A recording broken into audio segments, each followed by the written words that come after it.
What if the real superpower was already inside you? The Great Book of Melanin Research reveals 130 years of scientific studies conducted by governments around the world on you. This isn't fiction.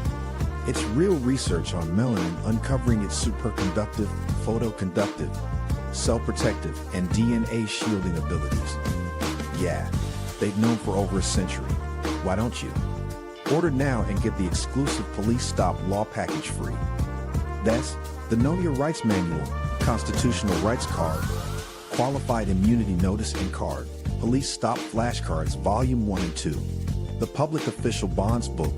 Learn how to hold them personally accountable. This is power in your hands, biological and legal. They studied you.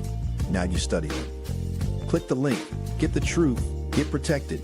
The Great Book of Melanin Research. It's time you knew what they know.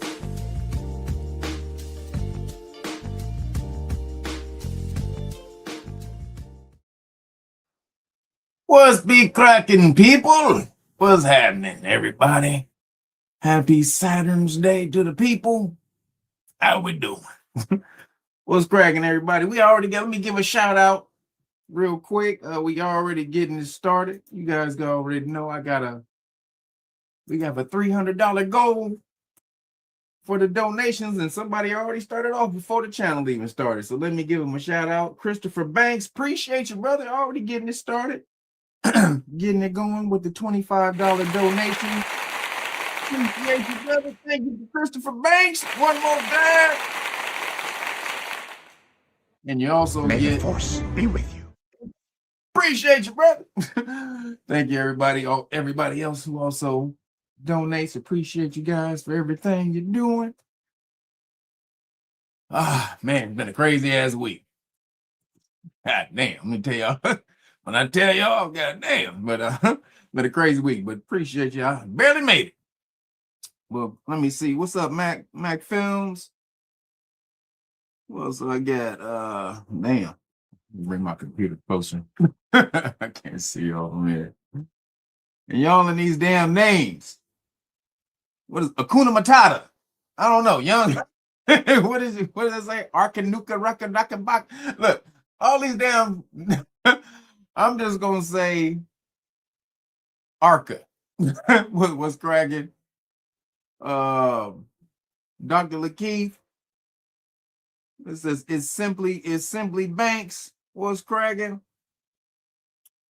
Travion 76. What up, True Knowledge? What is that? 13 or more. Man, DJ Shern. Thomas Mitchell. Oops. Keep every time I run my thing over you guys. So you guys can't see the behind the screen, but I see a different chat than you see, and so when I run my cursor over it, it actually blanks you guys out. So I have to move the cursor to actually see who I'm looking at. So it's crazy. But Miss Sip Girl, what's cracking? Melanated Brown, Troy Triple Twos. Summer Breeze. What is that? Oh, sorry. Man. Sandalphon. I can't. Who was that? What does that say? Was that Sandalphon 13729? What up, Mazi? Golden Investments CEO. What up, Eric Johnson? Dwayne Hicks. I got you, Mazi. What is that? Pookie the Builder? Pookie the Builder. That's hilarious. Yes, we're still, yes, so I'm about to do the announcements in a second. For sure. What up, Shannon G? What up, Knowledge? What did I say? Oh, Know Your Body. Or Know Your Body Knowledge? I think that's what it says. What was cracking? Jasmine Germany. I think that's what it said. Look, again, I'm dehydrated. Look, man. Somebody told me I need to get some glasses. I don't need no glasses. I just need to hydrate. I got contacts on right now, motherfucker. How you think I see right now? No, you need to get some glasses, motherfucker. No, I don't. I just need to drink water. I need to drink water, but I don't drink water. So don't be like me. Y'all need to drink water. Don't be like me. Understand? But I just need to drink water. When I get dehydrated, my eyes go in and out of focus when I don't drink enough water. So don't be like me. You guys hydrate. I do so much during the week. And then when I also work out, I sweat a lot, and I don't replenish when I work out, I don't replenish the water from working out. So that's why I'm dehydrated most of the time. So somebody asked me that. It was like, you need to get some glasses. Why you always talking about you can't see? Well, that's why. Man, you got it. I'm dehydrated, god damn it. But appreciate you though. Charles J. Scott. Whoa, Charles J. Scott, appreciate you, brother. Thank you for the hold up. Where you at, brother? Thank you, Charlie J. Scott. You get them all today. You get an air horn. We had 75. Thank you for the $50 donation. Be with you. And Do or do not. There is no try. That's my motto right there, goddammit. Everybody here. So make sure everybody, when you come in, make sure you hit the like button. Very important, you guys hit the like button. Actually, I want to show you a video of this dude and why it's important that you hit the like button. Let me see if I can.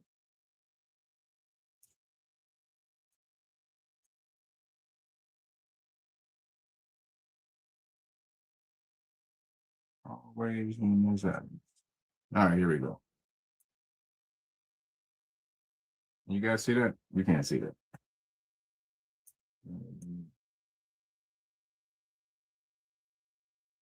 Where'd it go? Oh, here it is. All right.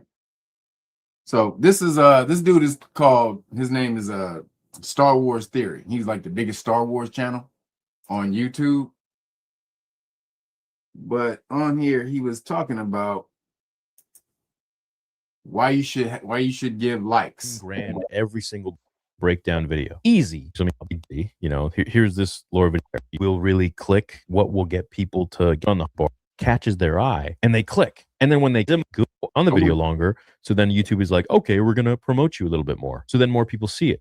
It's a very difficult system, and it's just the way it is now. You know, it's like you'll spend 10 years of your life promote your title fast. They click the second that they're scanning your shit among all of them is something that catches their eye, and they click. And then when they click, are they going to click off the video fast? Because if they click off the video fast, then you get demoted good enough longer. So then YouTube is like, okay, we're going to promote you a little bit more. So then more people see it, you know, and how to almost be favored like Mr. Beast so that people do watch your content, so that your content does. Sometimes how to make it look good so that people go, you just react to something, you're going to make thousands of dollars and you're going to get like over 1,000 subs. Right. That's awesome. But like I said, it does help, of course, but not astronomically, especially when you factor in taxes. But just think about it. Now, I know what you're thinking. How much would Vader episode 1? So I've lost the part where he talks about the likes, because this dude he probably makes as much money as anybody on YouTube, as far probably less than Mr. Beast. Like, but he makes like a few $100,000 a month on YouTube, and he was breaking down how you have to hit the like button. So on this video right now, he's giving a breakdown of how his channel actually does. Actually, if you want to start a YouTube channel, actually go watch his video. This is the newest video he just put up. He's breaking down the behind the scenes, what you have to do, the algorithm, the likes, the clicks, all the rest of that. He's actually showing you how much money he makes per video. So I would actually suggest you go watch the video. He's giving you a wealth of knowledge on how to make videos and how to make money. Now, I don't necessarily make YouTube videos to make money, because I only do one a week. I may start doing more this year. Other than live streams, I'll start doing videos again. I actually have one coming out called reparations versus restitution. So I'm working on that right now. When I put that out, you're gonna see that. But so I'm not telling you to do that for so I can get more money on the video, because I don't necessarily get that much money on my videos. I can only do one a week. However, it does get the video shown. He's breaking down how when you like the video, it gets the video shown a lot. So people, you know the deal. Take your shoes off when you enter the dojo. That means hit the like button. And I wasn't able to find the part on here where he says hit the like button. Damn it. with some of the heavy hitter video high, comments are high, then yeah, man, for sure. Valuable information. I really have nothing to hide. And if you want to see that, and the engagement on this video is great, the likes are really high. I'm going to say like over 20, 30,000 at least. And the comments are high.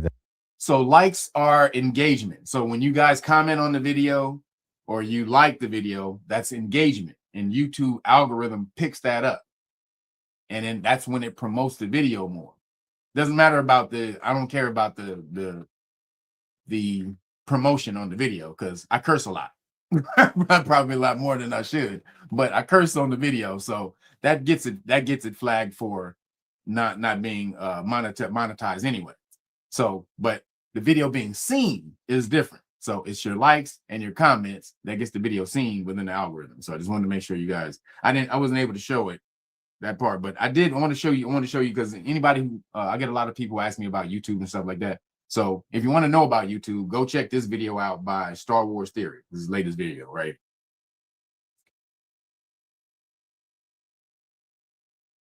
So check that out. And real quick, somebody asked me about so real quick, so just a couple of announcements. So if you ordered your book, I'm sorry. I was not able to get to the post office this week, but I have a great reason. My goddamn kitchen blew up. I'm hyperbolic almost. It blew up with water though. Basically my sink exploded twice. The pipe burst off the sink and flooded the kitchen. The first one time. So going crazy. Went in there, the kitchen was all flooded. Going crazy. Had to mop up all the water. Water's every fucking where.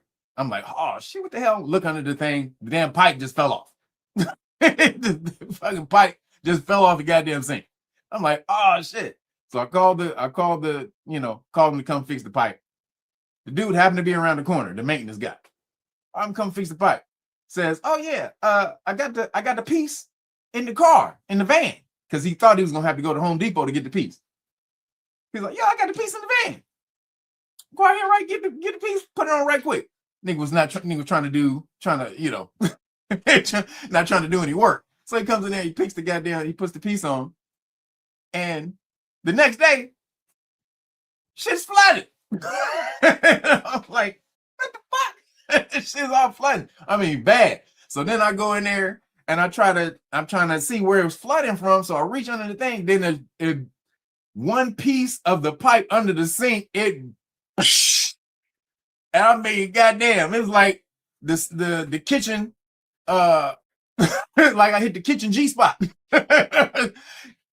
Any of y'all lucky enough to do that to a lady, you know what I'm talking about. But goddamn, the kitchen just exploded all over me. Goddamn.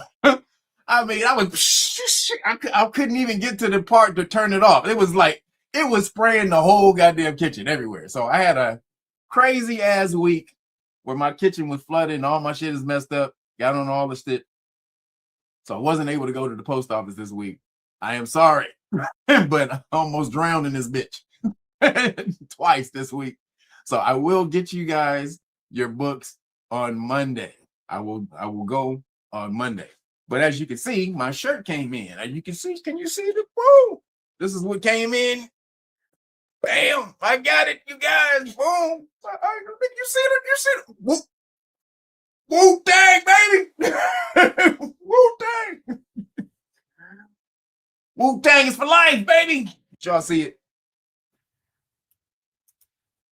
You see how it goes. You see how it goes. So make sure you get over to rapstrategy.com. Make sure you order the goods. But if you didn't order, so what I'm doing, again, you still get the deal. Because I didn't go to the post office this week, the deal is still on that I had last week. So anybody who wants to order the Great Book of Melanin Research, the hard copy, you get the full package, police stop law package, the whole thing, constitutional rights card, qualified immunity notices, as well as the police stop flashcards 1 and 2. But I'm going to also give you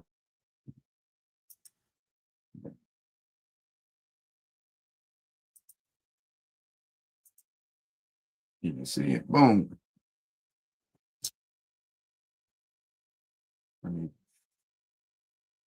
So you also get one of the hoodies, the Woo Astrology hoodies right here. So this is what they look like. So this is the yin and yang one right here. These are in the store. You can buy these in the store, but you get, if you order the Great Book of Melanin Research, you get this one, as you can see right there. It's free only if you purchase the Great Book of Melanin Research, but you get the one I have on right now. That's the Wu-Tang W. And you can see it has all the people on who's on here right now.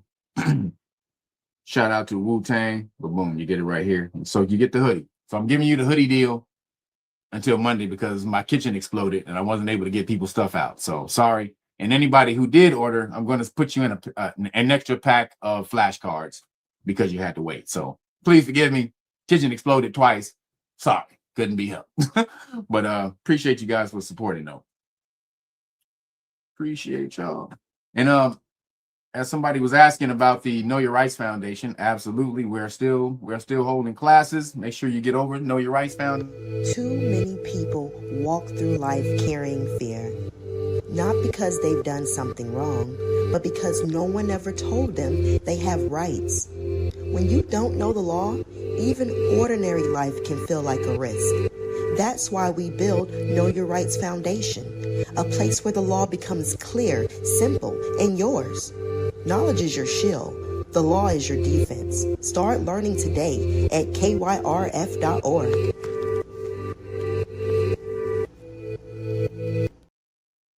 Yes. So we're just starting up.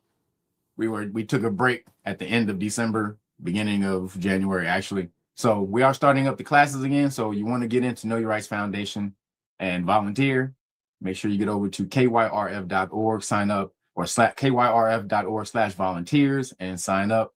We are teaching you the law for free, and you're going to need it. You're going to see why. Trump is snatching up regular niggas. Trump is snatching up regular niggas who work for the military.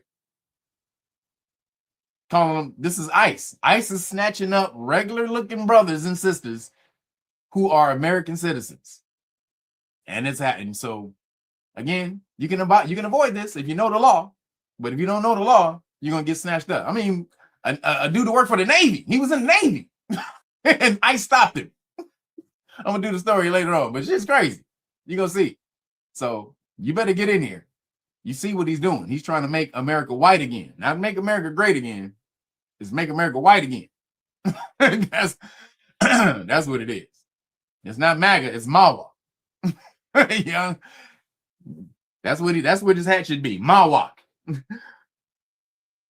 I need money. Appreciate you. Thank you, brother, for the cash app. We had 105 for the day. Thank you. We had a $300 donation goal. So appreciate you. We're at 105 already. Thank you for getting it started. Thank you for getting it going. Also, let me show you for volunteer. Make sure if you want to volunteer, go right here to knowyourrightsfoundation.org. Go to volunteers, go to the volunteer section, bam, right here. Click on, you send a message, and we will get back to you. We'll hit you with a questionnaire, just 10 questions, just so we know who you are. It's not a pass or fail, anything like that. So you send that back, and then we send you out an email for your interview. So make sure you want to get in here. We're going to actually start interviews back in February. So if you want to get in, start interviews back in February. Everybody's still calming down from the fake holiday season. But so make sure you get in here for the February classes. That's when we're going to start them back. Yo, Prince, appreciate you. Thank you for the cash app. We had 110 for the day. Appreciate you, brother. He says unblock. I don't know if I blocked you. He said Preston Davis. I don't know if I blocked. I didn't block you, Preston Davis. I don't know how you got blocked, bro. But I'll see what's up. I'll figure it out. I'll check YouTube and see how to unblock people. But I didn't block you, dog. It might have been Mel. Mel being here on the quick draw. Roger Roche. Appreciate you, brother, for the super chat. It says the Jizzard, RZA, Doe, Dirty Bastard, Inspector Deck. That's right. Raekwon the Chef, You God, Ghostface Killer, Method Man, Wu-Tang Forever. That's right, baby. That's right, baby. This shirt is off the chain, goddamn it. You know it. Boom. I gotta remove. You know this shirt is off the chain, y'all. Come on. I got it all. I got my hoodies over there too. And I got the volume 3. Make sure the volume 3 is off the chain too. This is my most prized one. Wu-Tang and Tribe Called Quest are my yin and yang groups. They're the 2 best rap groups of all time to me. And they're yin and yang. So shout out to Wu-Tang and Tribe Called Quest. All right, so yeah. Know Your Rights Foundation or KYRF.org/volunteer and sign up. You better get in here. It's about to get serious this year. It's about to get serious. Yo, Corey, appreciate you, brother. Thank you for the cash app. We have $150 for the day. Thank you, brother. He says keep the machine rolling. For sure, brother. Thank you, man. All right, everybody, you ready to get into it? Let's see. But again, make sure you hit the like button, damn it.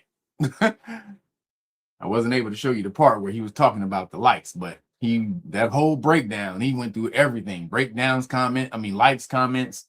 And again, I don't need the ad revenue because they don't put ads on my videos necessarily because I use other people's videos, so I get copyright stricken all the time.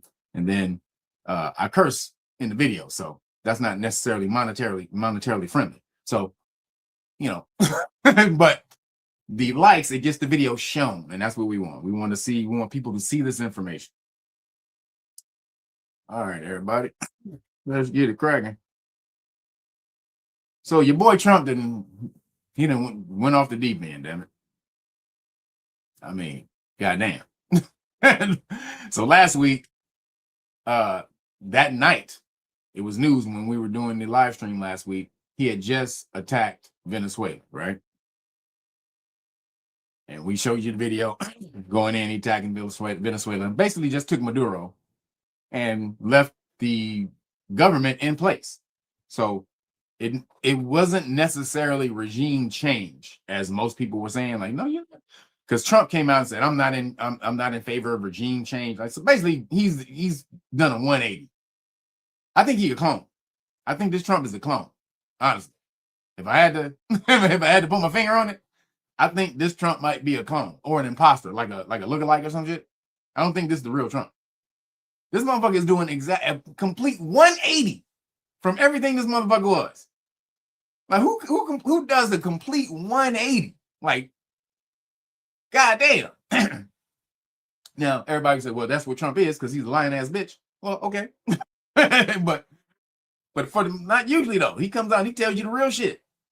He tells you the fucked up shit. Yeah, I'm about to do, like, he tell you, I'm about to steal the oil.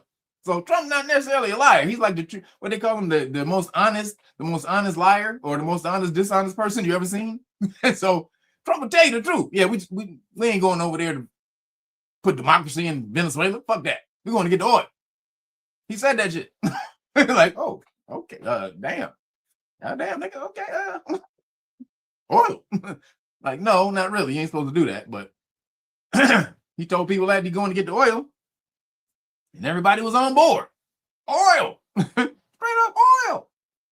Hold on, everybody. Let me make sure is my mic okay? Can you guys hear me? Hold on, let me make sure the mic is coming through. Got this. Test my mic. Hold on. Nope. There we go. Does that sound better? You guys let me know. That sound better? Which was better? Was it okay before? Or does this sound better? So he said he was going to do regime change, right? He was going to do the regime change. And but it was completely 180 from everything he's been saying for years. Like, he's been against regime change for like the last 20, 30 years. So he comes out and he actually does it himself, but he didn't really do it. He left the government in place. He just snatched Maduro. Yo, Troy Taylor, appreciate you, brother. Thank you for the cash app. Oops. We're at 155 for the day. Appreciate you guys. We got a $300 donation goal for the day. Let me hold on. Hold on for the people who just donated. Thank you guys.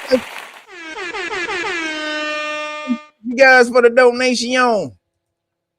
So yeah, so he just basically took Maduro because Maduro is against Israel. Really, that's the that's the real shit. Now the thing is, he could have put the vice president of Venezuela is actually a Khazarian ball gargler. She is full Khazarian control, but Trump didn't endorse her to take root, to take control. He didn't endorse her to take control. Yo, somebody's at my door.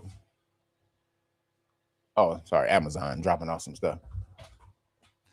I'll get it later. So, so Trump didn't endorse her for the president. He didn't endorse her for vice president.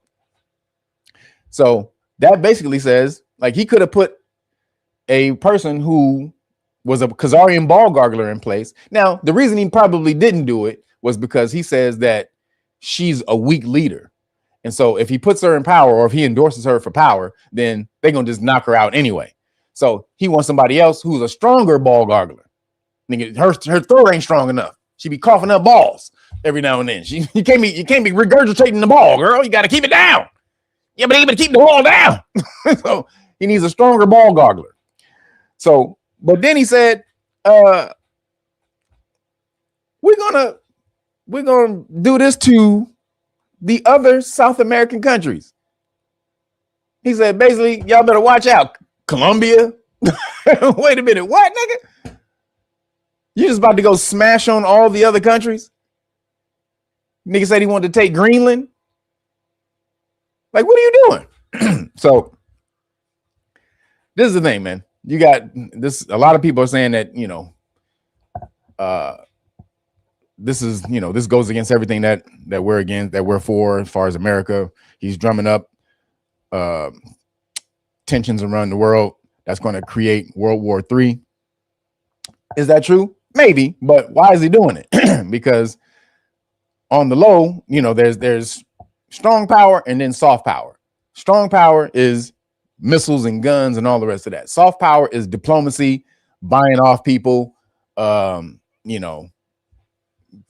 and all the rest of that shit. Kickbacks, payoffs, bribery, blackmail. All of that's basically what Khazaria has been doing since their existence. They've been doing soft power, right? Unless it's like some Muslim countries, then they'll go and shoot up some Muslim countries. But for the most part, it's soft power. They'll buy everybody off. So Trump basically is like, yo, we about to come in and militarily take Greenland. Now, why is he doing this? Because Russia and China are basically they're doing soft power control over the South American governments. They're taking control over those governments through soft power. How are they doing that? Going in and offering them infrastructure. So whereas America, Trump bitch ass, not America, but Trump bitch ass, he goes in and says, do what I say or I'm gonna smack the shit out of you. China goes in and says, yo, let us come in and help you build some shit. We get part ownership, you get part ownership, the people gets the money, bop, bop, bop, bop. Everybody like, that sounds like a good deal to me. So that's why China is winning, because China is going offering people something. They're going in there and say, bitch, you better give us your resources or we're going to smack the shit out of you. That's what Trump basically doing right now. Trump has turned into the straight bitch ass of the world. You think you just going to be able to go around and start punking people? So this is the Caucasian shit. This is old world Caucasian thinking that you can just go around and smack people and punk people and they do what the hell you want. Nuh-uh. The world is different, bitch. What he's about to do is drum up a whole lot of angst and hatred towards Americans, especially traveling abroad and shit like that. Man, Americans, if he keep on doing this, keeps thinking he can punk all the governments in the world, they're going to fight back. They're not going to fight back. They're not going to attack America, but they will attack Americans. See, this is where you fucking up. So hold on. So let me bring this up real quick. So Now, the other major reason he's doing it is because the oil, but it's not so that America can get the oil. It's so Khazaria can get the oil. So let me show you something. Let's bring this up.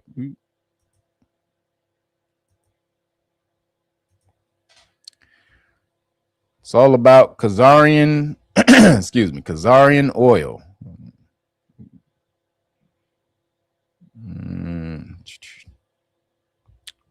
Hold on. Oh, here it is. That it.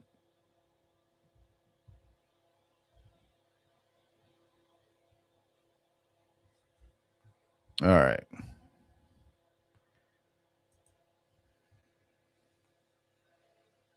Here we go. It came out of the Caribbean. Well, the U.S. military this morning carried out an operation landing U.S. Special Forces on board a Russian oil tanker that came out of the Caribbean. According to reports, it was a joint operation by Pam Bondi's DOJ and Kristi Noem's. Oh, so hold on. Actually, hold on. That's not the one. Hold on. We get to that one in a second. This is the one. Here it is. Sorry.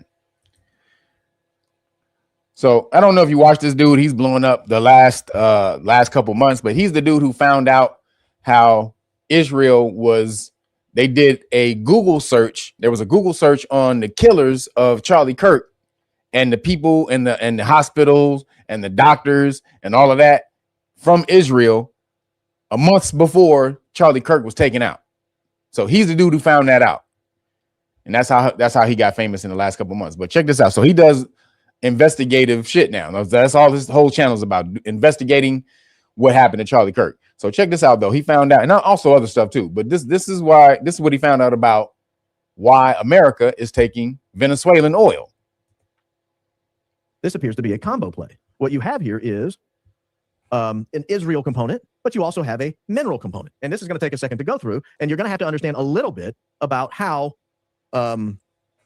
Venezuelan oil is structured. So give me just a minute to set this up, because on November 25th of this year, there was a federal judge in Delaware who approved a company called Amber Energy acquiring a company called PDV Holdings. Most of you have never heard of PDV Holdings. I'll show you a flowchart in a second that says that lets you know why this is an important component of this story. PDV Holdings is the parent company of Citgo. The sale is expected to close in 2026. So let me show you this flowchart to kind of give you an idea before I set up the rest of this discussion.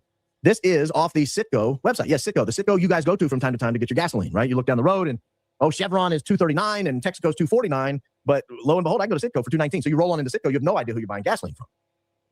But this is on the Citgo website. It says we take seriously our responsibility to Citgo's ultimate shareholder, the Venezuelan nation. That means safeguarding Citgo assets and operating the company safely, efficiently, and profitably for Venezuela's future. Now, if Venezuela truly, before I get to the rest of this, I want to pause. If Venezuela truly is what we've been told over the last 48 hours, like the worst country in the world, we absolutely had to show up and take him down. That we could not allow Venezuela to even exist anymore. That this Maduro guy is one of the worst human beings that ever lived. He's impoverishing his people. Why are we allowing the Venezuelan state oil company to run very profitable gasoline purchasing and processing here in the United States? Like, it just doesn't make sense to me. Would we allow China to own that much critical infrastructure? Iran to own that much critical infrastructure? Russia to own that much critical infrastructure? If the answer to any of those questions is no, then Venezuela is not as big a threat to them as they are. And we're not invading them. We didn't take Xi overnight. We didn't arrest him. We didn't fly him back to New York. We didn't go grab Putin. So what is it about Venezuela? So let's go back to the flowchart here. This is very important to understanding, I think, what's really happening. Citgo is the indirect subsidiary of PDV Holding. So here's what you have. You have the Venezuelan entity. This is the PDVSA. This is owned by the people of Venezuela. This is a state-owned company. This would be like, what's a state-owned American company? The VA, right? The VA. Medicare, a state-owned entity. It owns 100% of PDV Holdings. This is this company we were just talking about that just got sold, or a judge just approved the sale of it, all of its assets, in November. And the sale will close here in the next couple of months. So this PDV Holdings is owned entirely by the people of Venezuela. That PDV Holdings owns Citgo Holdings, which owns Citgo. So when you do business with Citgo, 100% of Citgo is owned by this company, 100% of that is owned by this company, and 100% of that is owned by Venezuela. So you roll in to fill her up, some mid-grade unleaded, please. You roll in there, and what you're doing is you're just putting money in the pockets of Venezuelan dictator Nicolas Maduro. But we're told he's a bad guy. He shouldn't even be allowed to be walking around. He's funding drug cartels. He's doing this. Guys, obviously they're full of crap. Because if he was so bad, if it was truly the problem that everybody seems... So I'm going to skip ahead to the person who who has the most financial interest in Citgo. Into the ground, the fuel you pump out of the ground. Exactly what we're told for the Venezuelan government, and we allow it to happen, then it can't be exactly what we're told. So what is it? What is it? What is the absolute urgency? Well, what's happening with the Venezuelan oil company? Because we just learned that PDV Holdings is being sold to Amber Energy. It's going to take PDV Holdings, and PDV Holdings is all of Citgo, and it's going to remove the money flow from the American people to Venezuela. Instead, it's going to go to this other place, Amber Energy. Well, who owns Amber Energy? Amber Energy is owned by Elliott Investment Management. Elliott Investment Management is an American investment management firm. It's a hedge fund.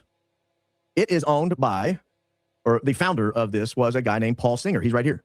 See this over here, Paul Singer, on the right-hand side, about the fourth letter. Now, this is where we get into it. Of Elliott Investments, which owns Amber Energy, which is now going to own all of Citgo. What do we know about Paul Singer? And this is where it gets a little interesting, because this is ultimately who is the beneficiary of what's happening down there. Not the American people, not the Venezuelan people. Check this out. Because the money that was flowing to the Venezuelan government is now flowing to this guy. Who is this guy? This guy is the founder, president, and co-CEO of Elliott Management. He's worth about $7 billion. In 2016, he opposed Donald Trump. He donated to Marco Rubio, our current Secretary of State. He gave him 7 figures. After Trump won over the objection of Paul Singer and his millions of dollars, he did come in. Marco Rubio is the biggest Khazarian ball gargler. Trump is only doing it because they blackmailing him. That's the only reason Trump is doing this shit. But Israel, or Rubio is really with Israel. In and give Trump, I think, $1 million towards his inaugural fund. Almost like, oops, I'm sorry, I opposed you. Well, in 2020, when Trump was running for election, there was no donation coming from Paul Singer. Why? Because in the intermediate time, we learned that Paul Singer had funded the operation where Hillary Clinton produced, allegedly, in my opinion, it appears he may have funded the operation with the PP dossier. You remember the Russian PP dossier, where they said Russian hookers were peeing on our current president? You remember this? Apparently, this guy funded a great portion of that research on behalf of the Hillary Clinton campaign. So there was no love lost between the president of the United States, Donald J. Trump, and this gentleman here. Not in 2020. There was no donation that I could find. In 2024, after the funding of the PP dossier was public, and it looked like Donald Trump was going to win again, or he might win again, Paul Singer hedged. He's a hedge fund, after all. He hedged his bet and gave Trump $5 million. Now, if you got $7 billion, $5 million is like couch. And there it is. So he gave Trump the money. Now, he wants the oil in Venezuela, but he's a super Zionist. Homeboy is a super Zionist. So where the goddamn gas is going to go? Where's all the Venezuelan gas about to be funneled now? This guy, see, this is how you got to go. All these dudes are hidden. So that's why I like how this dude did his little breakdown research and went and found this dude here, Paul Singer, who hated Trump at first, then thought he was going to win, gave him $5 million. I need you to invade Venezuela for me, dog. How about that? Can you do that for me? Can you do that for me, pimp? He was like, for sure. Because Trump wanted to invade in Venezuela the first time. So those two interests just line straight up. So now you see the Khazarian ball gargling is not stopping. They are not stopping the Khazarian ball gargling. Then now we go to, while Trump is doing that, right after he did that, he hijacked an oil tanker that was supposed to be from Venezuela going to it's supposed to be given it was a bunch of people getting oil, but when it was getting chased, I talked about this last week, Putin claimed it. He claimed the oil tanker basically and told them to paint a Russian flag on the side of the oil tanker, whatever. Trump didn't give a shit about that. Trump just hijacked the oil tanker from Putin. So what did Putin do? Let's see what Pootie Tang did.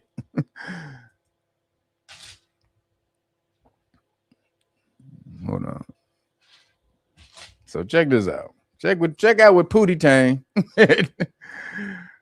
the Caribbean. According to reports, it was a joint operation by Pam Bondi's DOJ. Well, the U.S. military this morning carried out an operation landing U.S. Special Forces on board a Russian oil tanker that came out of the Caribbean. According to reports, it was a joint operation by Pam Bondi's DOJ and Kristi Noem's Department of Homeland Security, which raises all kinds of questions, of course. Why is the Department of Homeland Security seizing Russian vessels off the coast of Scotland?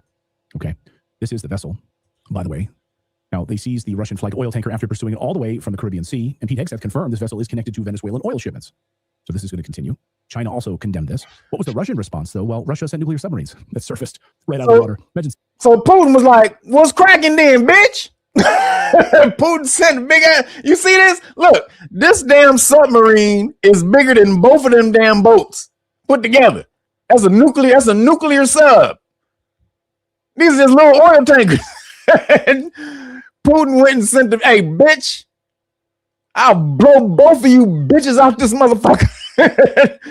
So now it's real. So now Trump has to send some nuclear subs out to the Caribbean, but Putin could just blow these motherfuckers up right now. If Putin waits, he only giving them grace because Putin can blow these motherfuckers out of the water right now. So that's what's going on. Putin's like, what's popping, bitch? You better say something. And then Trump was because he was talking crazy shit about Maduro. Yeah, Maduro, this blah blah blah blah blah blah. When he said Putin, we're gonna talk and blah blah blah and this and that. Yeah, you know damn well you're not more gangster than Putin, bitch. You can talk all that shit all you want, but you throat goat and Bubba, nigga. So we know what your damn true heart is, motherfucker. We know what Trump's true heart is. he ball goggles Bubba. I find it hard to believe that Putin is doing that. I think Putin is a real dude. He a real motherfucker. And so when Trump was like, yeah, we're going to tell you, yeah, you're going to talk it out. No, you are. you better talk it out, bitch. Sitting there, suddenly a massive nuclear Russian sub just pops up and says, what the F are you guys doing? And Alexei Zhiralovev, Russian nationalist politician, member of the State Duma, has called for Russia to sink any U.S. ships with the U.S. Coast Guard in response to today's attack. He says to attack with torpedoes to sink a couple of American Coast Guard boats. Normally, they guard their shore several thousand kilometers away. I think the United States, which is in a kind of euphoria of impunity after the special operation in Venezuela, can only be stopped now with such a click on the nose. So basically attacking American ships in response. And then in response, Russia launched the giant one. Look at that big ass. That shit is huge. They launched the big ass nuke. They like, hey, motherfucker, we gonna show you, bitch. And they already one of his generals is like, yo, blow them motherfuckers up, cuz. Like, go ahead, do it, Brody. Come on, Brody. You got that motherfucker up there, just go do it, man. And Putin probably really wants to do it too, but he got the diplomatic cooler heads prevail. But if Trump make the wrong goddamn step, bitch, it's going down. Putin's like, bitch, you ain't hijacking nothing, motherfucker. So Trump is acting like like the dictator he said he wouldn't act like. Remember, he said, I'm not going to be a dictator. No, I'm not going to be a dictator. But they have to move now. And again, all of this is really for Iran. Let's get that shit straight.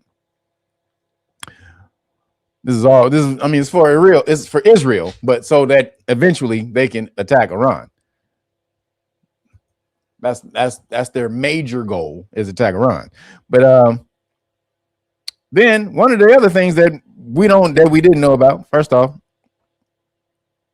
is that Trump has increased the budget. This is how you know they're going to attack Iran. He increased the military budget, or he wants to increase it to $1.5 trillion in 2027. That's your money. That's you paying taxes. That's your damn money. $1.5 trillion. Mr. No Wars wants the military to get $1.5 trillion. That's why, because he anticipates going to war with Iran. They're going to war with Iran. Israel is, and America is going to back them up. Basically, America's going to war with Iran through Israel. Excuse me. So this is some bullshit. He told everybody he wasn't going to war. And that's why all the protests that's going on in Iran right now, there's a big, conflict going on in Iran. There riots and all kind of shit going on in Iran right now. But that was Mossad. Mossad is the one who drummed that up. They stirred that up because the I think it was the head of was it Bill Burr? I think it was the ex-head of the Department of Justice. This motherfucker came out and tweeted and said, or Bill Barr, I think not Burr, but Barr. He came out and said, Mossad is in the street. He was tweeting for the Iranian people. He says, that's right, Iranian people, we're with you. The Mossad is in the street right there marching with you. Like, wait a minute, you an American politician. Why the fuck are you tweeting to Iran about Mossad being in the streets with them? And how would you know that? How the hell would you know Iran or Mossad is in the streets with Iran? Which would only mean that they're the ones on the ground. That's basically the CIA over there stirring shit up like they did in Venezuela.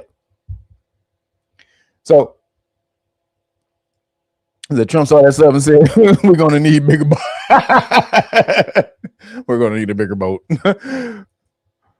Says Putin like that chicken hawk on Looney Tunes. You don't know me very well, do you? Putin don't be playing. Putin a real killer. Trump is a fake killer. I think Putin has actually killed a nigga himself. Like with him, I think he's actually shot. So, he's military, KGB. I think Putin has actually killed the person himself. Like no middleman. Trump has never done that. So when you actually kill a person, you got a different soul. When you can actually kill a person and then not think nothing about it. It's one thing to kill somebody and then you all ripped up inside about the shit. But to kill a nigga and then go eat a hamburger, that's a whole different game right there, nigga. You don't want to fuck with a nigga like that. Nigga fucking drink a soda while you motherfucking stepping on your neck, stomping you out and shit. Nigga drinking. That nigga ain't got no soul right there. You don't want to fuck with a nigga like that. So that's Pootie Tang. Trump is not like that. No matter how much he admires shit like that, he wants to be like that, which is why he hangs around people like that, because he's not like that. Anybody who knows, if you're a real G, any real gangster, hardcore motherfucker, you don't hang around a lot of motherfuckers. Why? Because something is liable to pop off and you might smack the shit out of somebody or knock a nigga out one day. That's how real it is. With real masculine, volatile niggas, we don't hang around a lot of niggas a lot for too long because shit might pop off. A lot of alphas, you don't see alphas hanging around each other all the time. Look at Wu-Tang. Them motherfuckers they only come together for money. Why? Because alphas can only be around each other for so long because alphas command their own space. They command their own space. You don't want to be around a lot of motherfuckers all the time. So Trump bitch ass, he like to be around all these hardcore motherfuckers because he not hardcore. He not like that. Then the last thing, how crazy it is, that the strikes on Venezuela, there was something peculiar about the strikes on Venezuela. Hold on, let me check this out.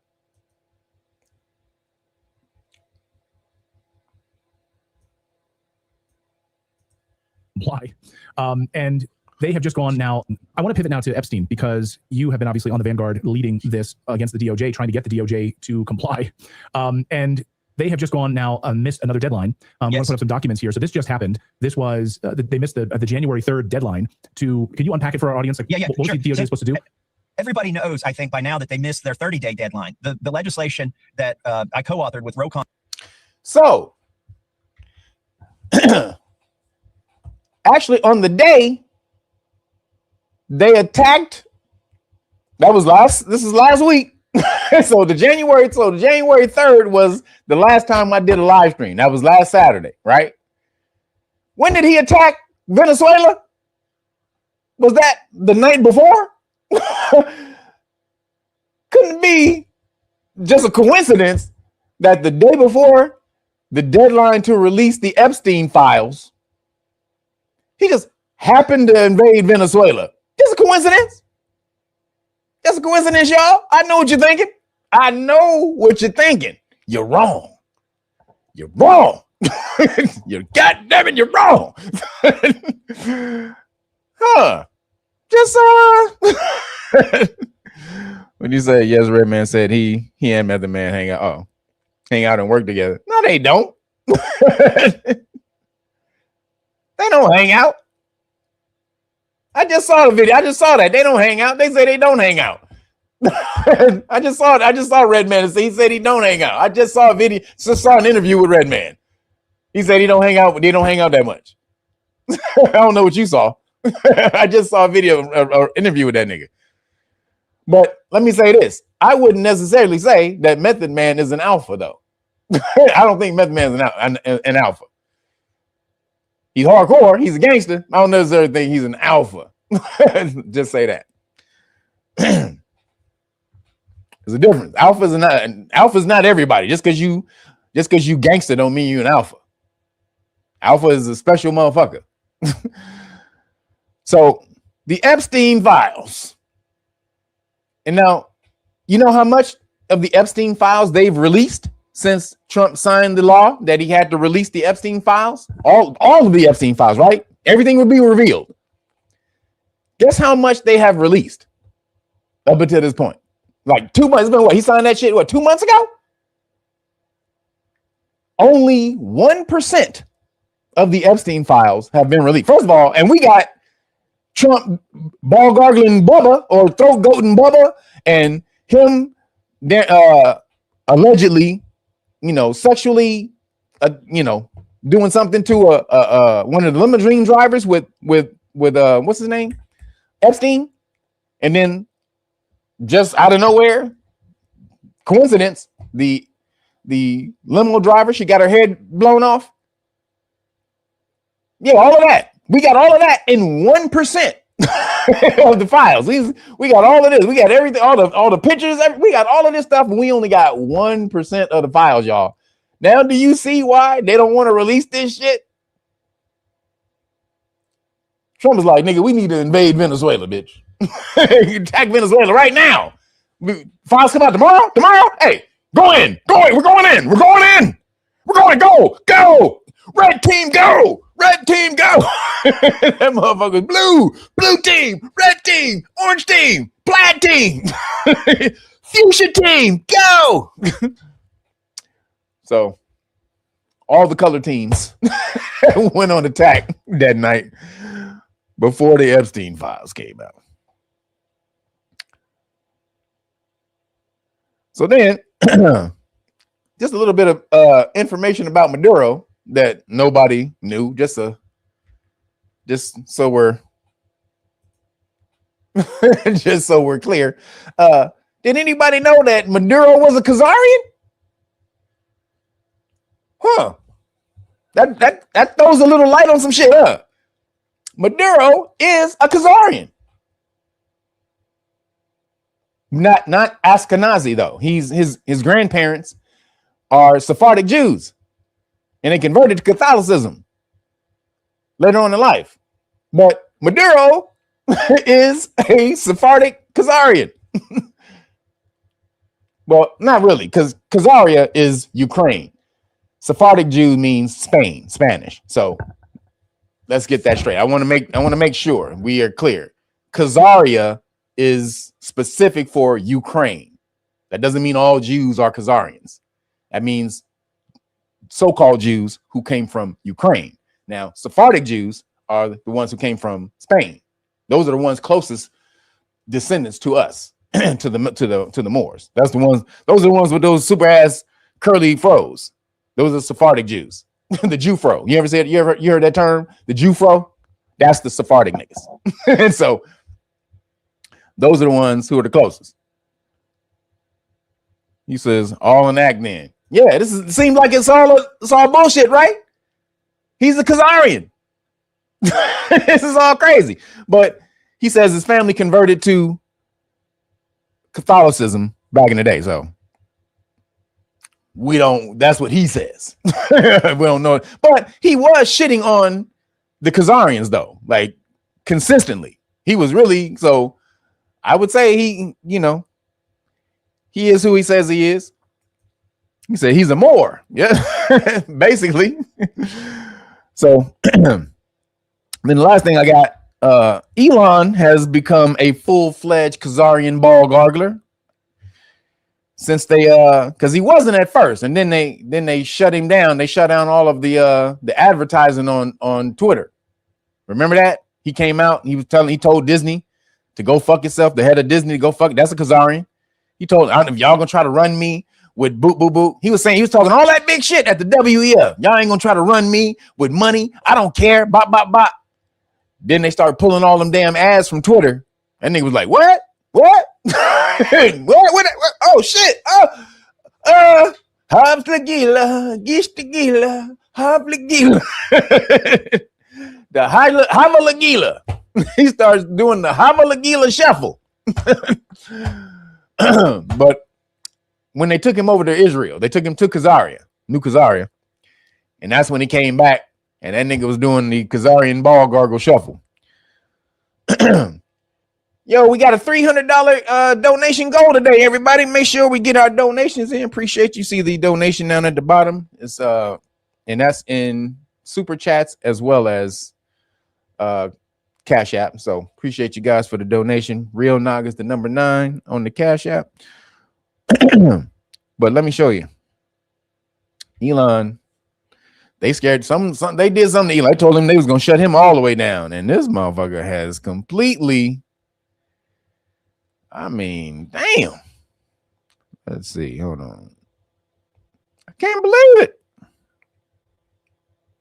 I can, but it's a damn shame. Elon was supposed to be, the chosen one. You were supposed to bring balance to the force. Hold on. I mean, where is it? Damn it. Hold on. And oh, come on, man. Yo, hold on real quick. Got a Cash App. So Samuel Moore, appreciate you. Thank you for the Cash App. And was that Kiara Felix? Thank you for the Cash App. Appreciate you. Appreciate you guys. We're at 170 for today. 171. We're at 171 for today. Appreciate you guys. I'm trying to find this damn video. Hold on.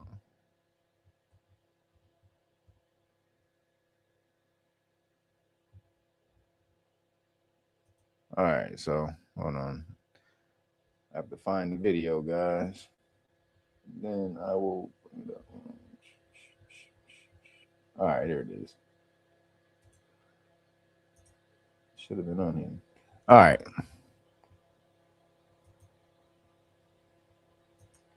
So now I found it on. It's damn StreamYards, boy.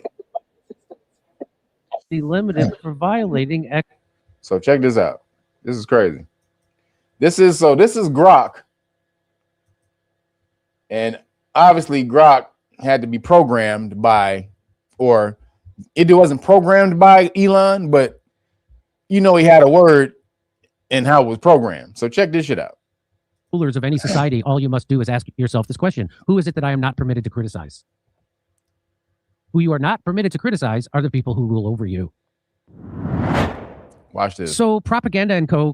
Found something interesting, that you can say a lot of derogatory things about any other ethnic group, except when it comes to Zionists and Jews. Isn't this weird? So look at what he did.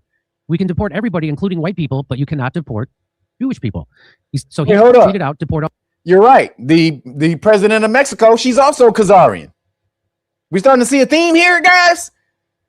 Israel wants to take over. They want Zionist control over the Latin countries.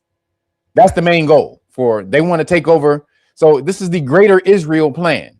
They want to take over the region where they are, the Middle East. This is why they had that plan to knock out all of the countries, those seven Muslim countries, ending with Iran. Iran is the only one that's left on the map. And then the Greater Israel Project also is about expanding into this area, into this region here. and that's taking over the Latin countries, the South American Latin countries.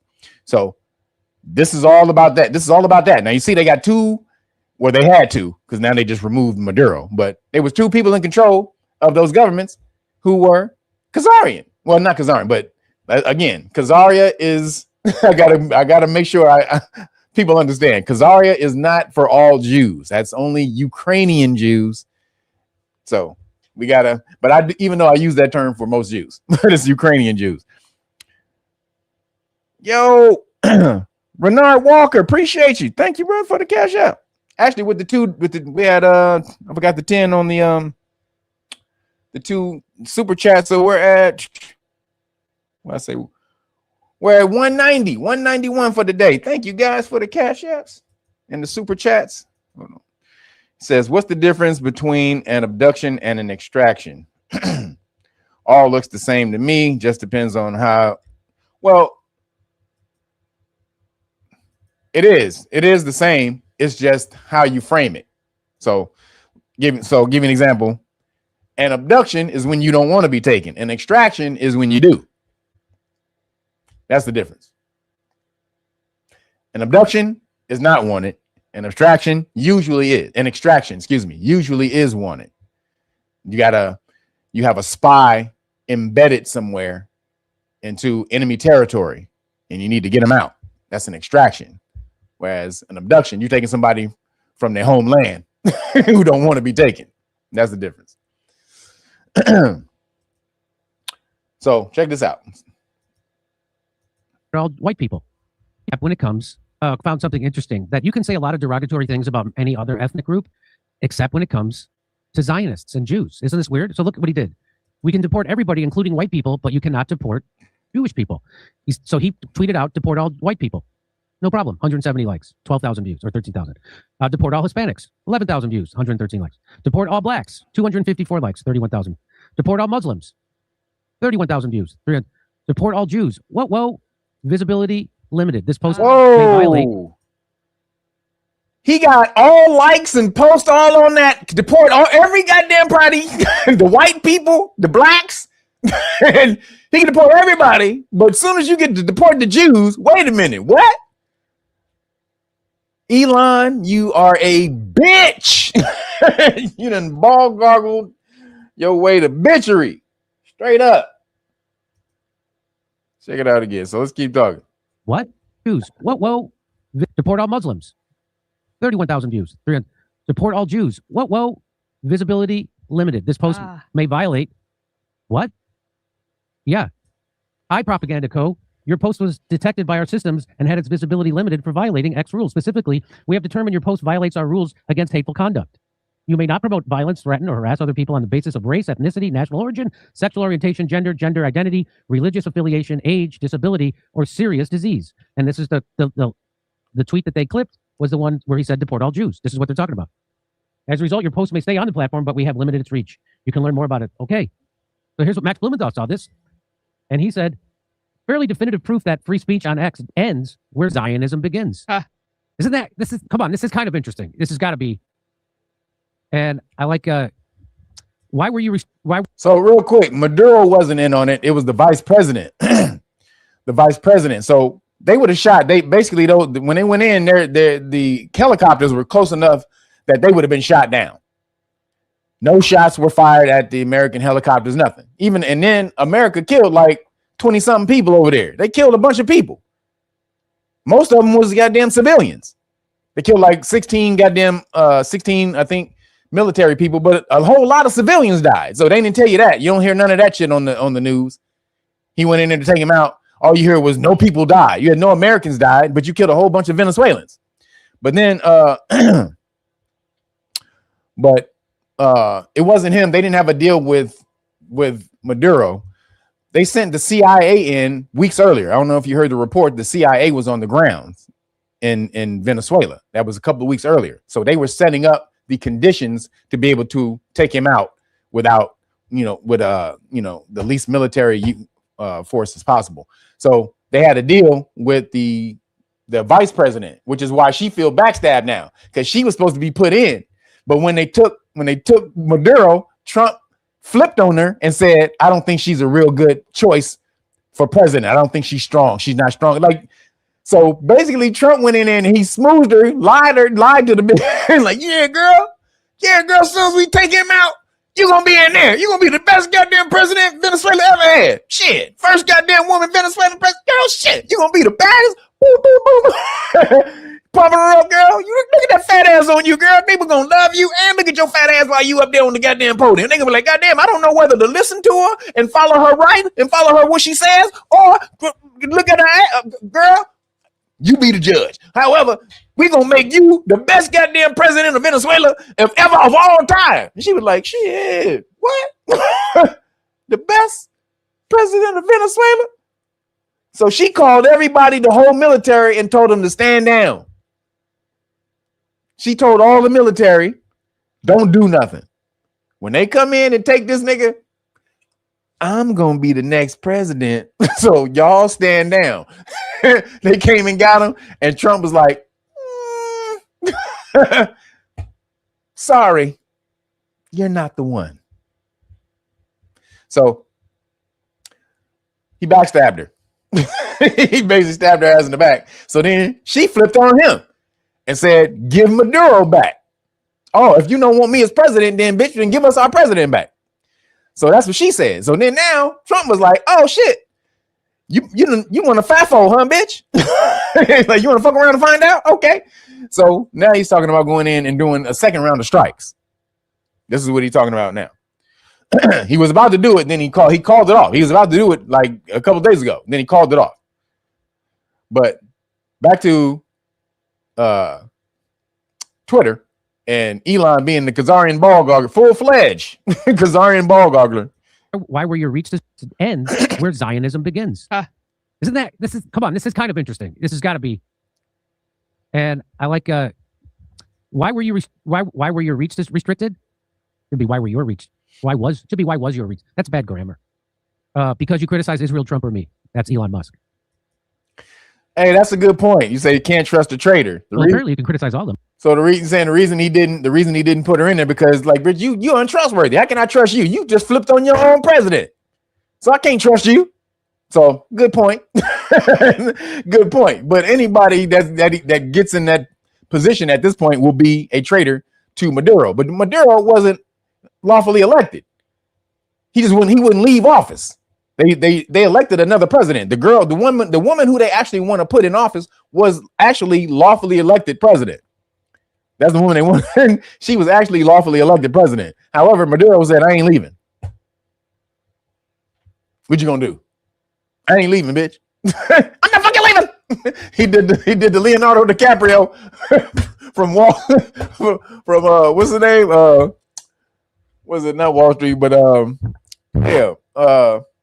was my movie. I'm not fucking leaving. Wolf of Wall Street. That was what it was. The Wolf of Wall Street. So check this out. Again, you can say fuck black people. You can say fuck white people. Fuck Muslims. You can say fuck Asians. All of that on Twitter. As soon as you get to fuck Jews, hold up, pimp. Because this got 19,000 views. So apparently they didn't try to. That's the irony of that post. You know this quote. To determine the true rulers of any society, all you must do is ask yourself this question. Who is it that I am not permitted to criticize? Who you are not permitted to criticize are the people who rule over you. And so, as that CNN reporter told Candace Owens, if you say it's a Zionist-occupied government, that's not allowed. They determine that hate speech. They call that anti-Semitism and white supremacy. That's what they do. Here is now, we've had this guy on the show. Lamar Taylor, appreciate you, brother. We had right at 200. Thank you, bro. Appreciate you. I love how y'all counting. Y'all doing math and shit. Appreciate you, brother. We had 200. We got a $300 gold for today. Appreciate you, man. Thank you, sir. Let me give you your proper shout out, brother. And everybody else who just donated. Appreciate y'all. And may the force be with you. That's the best one right there. That's the best I can give you right there. May the force be with you. So here we go. We had Elijah Schaefer on the show, and he said, I was just sued for $5 million over my Twitter post criticizing Israel. By FBI Director Kash Patel's inner circle, I've never engaged in defamation or illegal activity. This is gross lawfare. This is an attack on free speech and an embarrassment to the FBI and the Trump administration. So we covered that. I had him on. We talked for an hour. So I just think that's really wild. Free speech on Twitter ends where Zionism begins. That seems pretty clear. If you'd like to hear my jokes about Zionism, come see me, January. So Twitter, Grok, racist as fuck, as we can see. Full of crap. So moving along. ICE agents. You saw the ICE agents. They shot excuse me, they shot and killed a protester who was blocking the street with her car and then took off and almost hit the ICE agent. Did you guys see it? Was the shooting justified? This is very nuanced here. Was this shooting justified? There's a moral aspect, and then there's a legal or lawful aspect. So we got to cover both. So let me show you.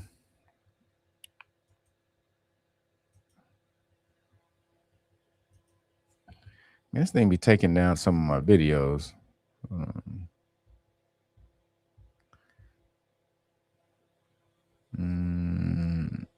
All right, here we go.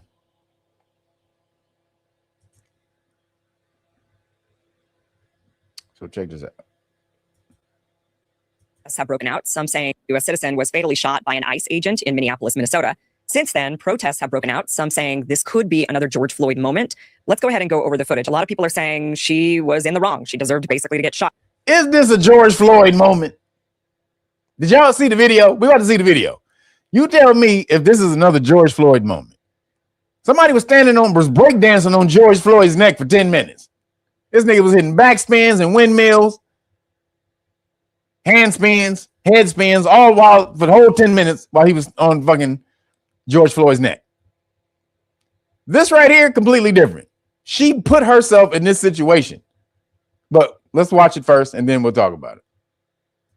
She was weaponizing her vehicle. That is the story from Homeland Security. They are saying that she weaponized her vehicle. Others are saying, no, absolutely not. She did not weaponize her vehicle. She was actually waving cars. She was waving ICE by. She was near her home or she was dropping off her kid. There's a variety of different stories that we're going to look at the footage itself. But first, I'm going to show you this GoFundMe page. A lot of people are in support of Renee Good. And she did leave behind 3 kids. She had 2 kids with her first husband. I believe they're about 15 and 12. Then she had a second husband. Yo, only basketball players will know how funny this is, bro. Yo, that's hilarious. Hold up. Where's where my shit at? Yo, that's hilarious. You get the that's absolutely hilarious. Oh man, do I got another one in here? Wait, is that the No, I ain't got, man. No, that was not my good one. But yeah, you get an applause for that one. So Zion Williams sucks. He is just a ball gargler. Ain't even Kazari. You don't even got to put Kazarian in front of it. He just a ball gargler. He sucks. Number 1 pick, one of the worst number 1 picks of all time. Zion Williams. Husband has a 6-year-old. Is it Zion Williamson? Isn't it Zion Williamson? I think it's Zion Williamson, isn't it? Not what Zion, or is it Zion Williams? He sucks so bad. I haven't watched any of this nigga's basketball in the NBA. Is it Zion Williams or Williamson? Put it in there. That second husband passed away, and so that 6-year-old is now fully orphaned. And Renee apparently had married 3rd time to a woman who she was still married to at the time of her death. Okay, so let's go ahead and look at the footage and see what we see here. So there she is in her car, and this is the moment the ICE agents, they're yelling at her to get out. She tries to back up and go, and instead gets... Now, from that angle, it doesn't look necessarily like the dude was in front of the car. Now, let me say this. The dude has also culpability. You're not supposed to put yourself in front of a car. Why would you put yourself in front of the car? That was dumb. So the dude has some culpability too. But it doesn't look like she was trying to hit him from this angle. We're gonna watch multiple angles though. shot. Let's actually look at this a little bit. Let's kind of look at this, the larger frame of this, and let's go ahead and back that up again. Okay, so there she is. One car goes past her, and we actually have closer up footage of her. She's waving that car by. So that's an ICE agent. She's waving that car by. She's actually waving this second car by as well, this truck. But instead, the ICE agents get out, approach her, and tell her to get out of the car. Now, this is why you need to know the law. Because a lot of people who don't know the law will be saying a whole lot of shit that they don't understand. So first off, you can't park your car in the middle of the street. You can't do that. That's against the law. Anybody can any one of you guys go in the middle of your street of a public street and just park your car in the middle of that bitch and then sit in the bitch and then tell everybody to go around you like you the traffic cop? When the fuck was she hired by the police to be a traffic cop? So the fact that she's sitting here talking about, well, she was waving people around, telling them to go, that's not her job. That's not her job. Now, federal law enforcement officers have policing power. They can stop you and detain you for reasonable, articulable suspicion. They can do that for a crime, felonies, all of that. Now, they're not necessarily versed in that, and it's not part of their job description. However, they can do it if they see a crime or if they suspect a crime being committed in their presence. So you blocking the street right here, she's doing it to block ICE agents. Let's be clear. You're going to see some evidence of that in a little bit, but she was doing it to block ICE agents. So that's called obstruction. When you're trying to prevent police officers from doing their job, they can hit you with obstruction. So when they walking over there to her to tell her to get out of the car, they had every right to tell her to get out of the car. She was about to be detained. She didn't want to be detained, and she pulled off.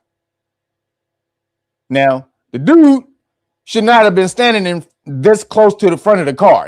All of them should have been standing on the side of the car. The fact that he was standing in front of the car, like he was going to be an obstruction, like you're going to stop. He's not supposed to do that. And we're going to see that in a minute. But so it was, both of them were wrong. The officer panicked, and she shouldn't have been doing what she was doing from the jump. So let's watch. Then she gets shot by that other ICE agent to get out of the car. Then she gets shot by that other ICE agent that was on the other side of the vehicle at the time, and she's shot and killed, which causes her car to run into another car. Let's look at another angle of this. So here's another angle. And that one's a little bit harder to see. Maybe we could do it again. Let's go ahead and back it up. See if you can really see. But that's just another angle. And in that angle, people are saying, if you look really closely, they're saying that she did hit that officer from that angle, but it's honestly really difficult to see. If you look really closely, they're saying that she did. Why? So can you see right here? This is the officer right here. Let me bring it up a little bit. So this is the officer right here. So watch this. Hit that officer from that angle, but it's honestly really difficult. Saying, if you look really closely, they're saying that she did hit that officer from that angle. She almost hit him. Now on his body cam, she did hit him. She sideswiped him a little bit. Like from his body cam, you can see he got hit. So, but it's honestly really difficult to see. And the other angle I think is better. This one really shows, where everybody. Let me try to pause it as we go. So it's the ICE agent steps in. So she's one thing I think to kind of pay attention to here is that she's not blocking the road. She was waving a car by, and then in fact, here, let me show you this. This is her waving. She waves the first car by. You can see her waving the first car by. This is an ICE agent or somebody that I don't know if that's it's hard to know because ICE, they show up in these unmarked vehicles. So that could. Again, that's not her job. That's not her job. At the very least, even if you're not obstructing ICE, you are obstructing traffic. And they can arrest you for that. So she don't got the right to be doing none of this shit. Talking about she's waving. If I'm driving down the street, I don't want to go around you. I want to go down the street. The fuck, you don't have a right to interrupt or to obstruct someone else's freedom to come and go. That's by law. So you protesting, you have a right to protest, but this is why people don't understand their rights. You have rights as long as your rights don't infringe upon my rights. That's the extent of your rights. When they start bumping into my rights, then you don't have no more. And vice versa. When my rights start crashing and infringing upon your right, I don't have any more right. That's when it stops. So you don't get to protest and then bug everybody else who don't agree with you. That's a you thing. Figure that shit out. Organize, get together, change the laws. You don't get in the middle of the street and try to piss people off. All you're gonna do is that's all you're gonna do is piss them off, make them mad, and go against you. So she had no right to be up in the middle of the street whatsoever.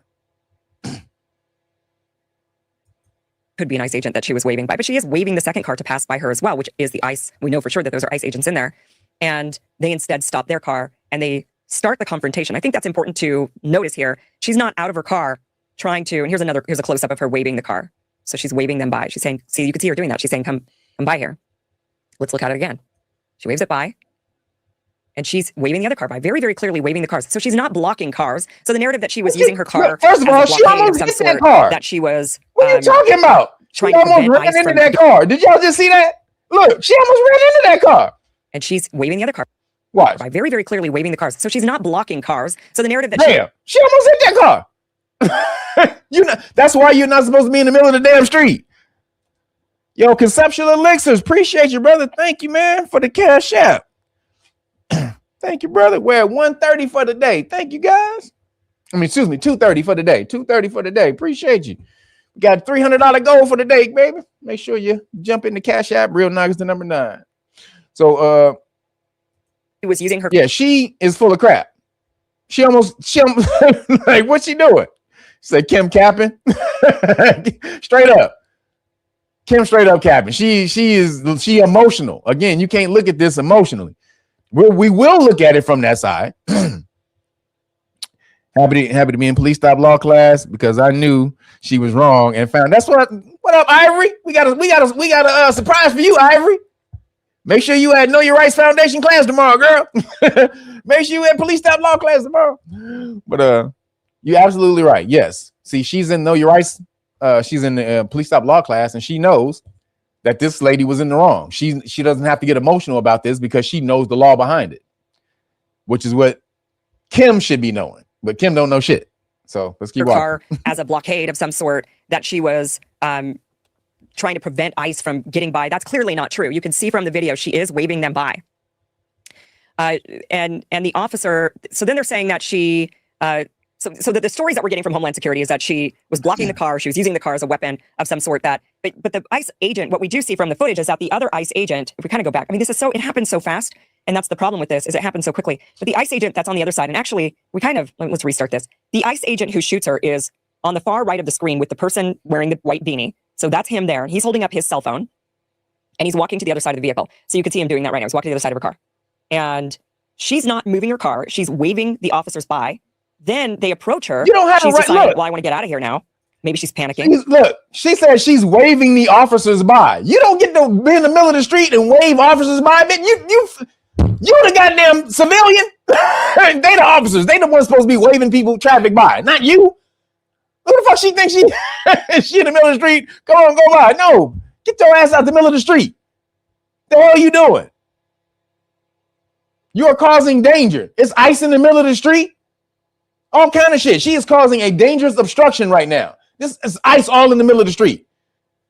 Where somebody had to stop abruptly, and their brakes don't work. They got bald tires. Come on, man. She's tripping. Then they approach her. She's deciding, well, I want to get out of here now. Maybe she's panicking.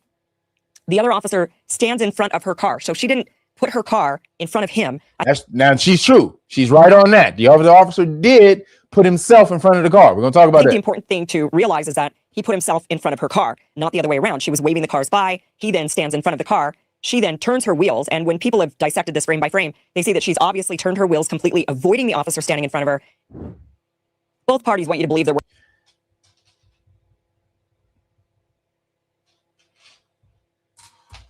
He then steps to the side, gets out of the way, and then shoots her from the driver's side window, not from the windshield, but from the driver's side window after he was already cleared from potentially being run over, if that's even what she was going to do. Appreciate you, Dex, for the super chat. We had 235 for today. Says, Kev, old girl's face should be on, on your next 5-0 shirt. No, I can't do it, bro. I can't do it. They get me canceled, bro. They trying to get me canceled. So they're saying that he was trying to that she was weaponizing her vehicle. The other thing, and all of this is going to go to a court of law. I mean, what I just showed you here, her waving the cars by, that's going to go to a jury. And a jury's going to see that and say, clearly this wasn't a blockade. So if you're going to try to claim that she was blocking you in some way, that is just not what the footage shows. It shows that she was actually waving you by. If you're going to claim that she was using her vehicle to ram into you, actually you stood in front of her. You were on the backside of this car. She wasn't aiming at you. Her tires don't move at all.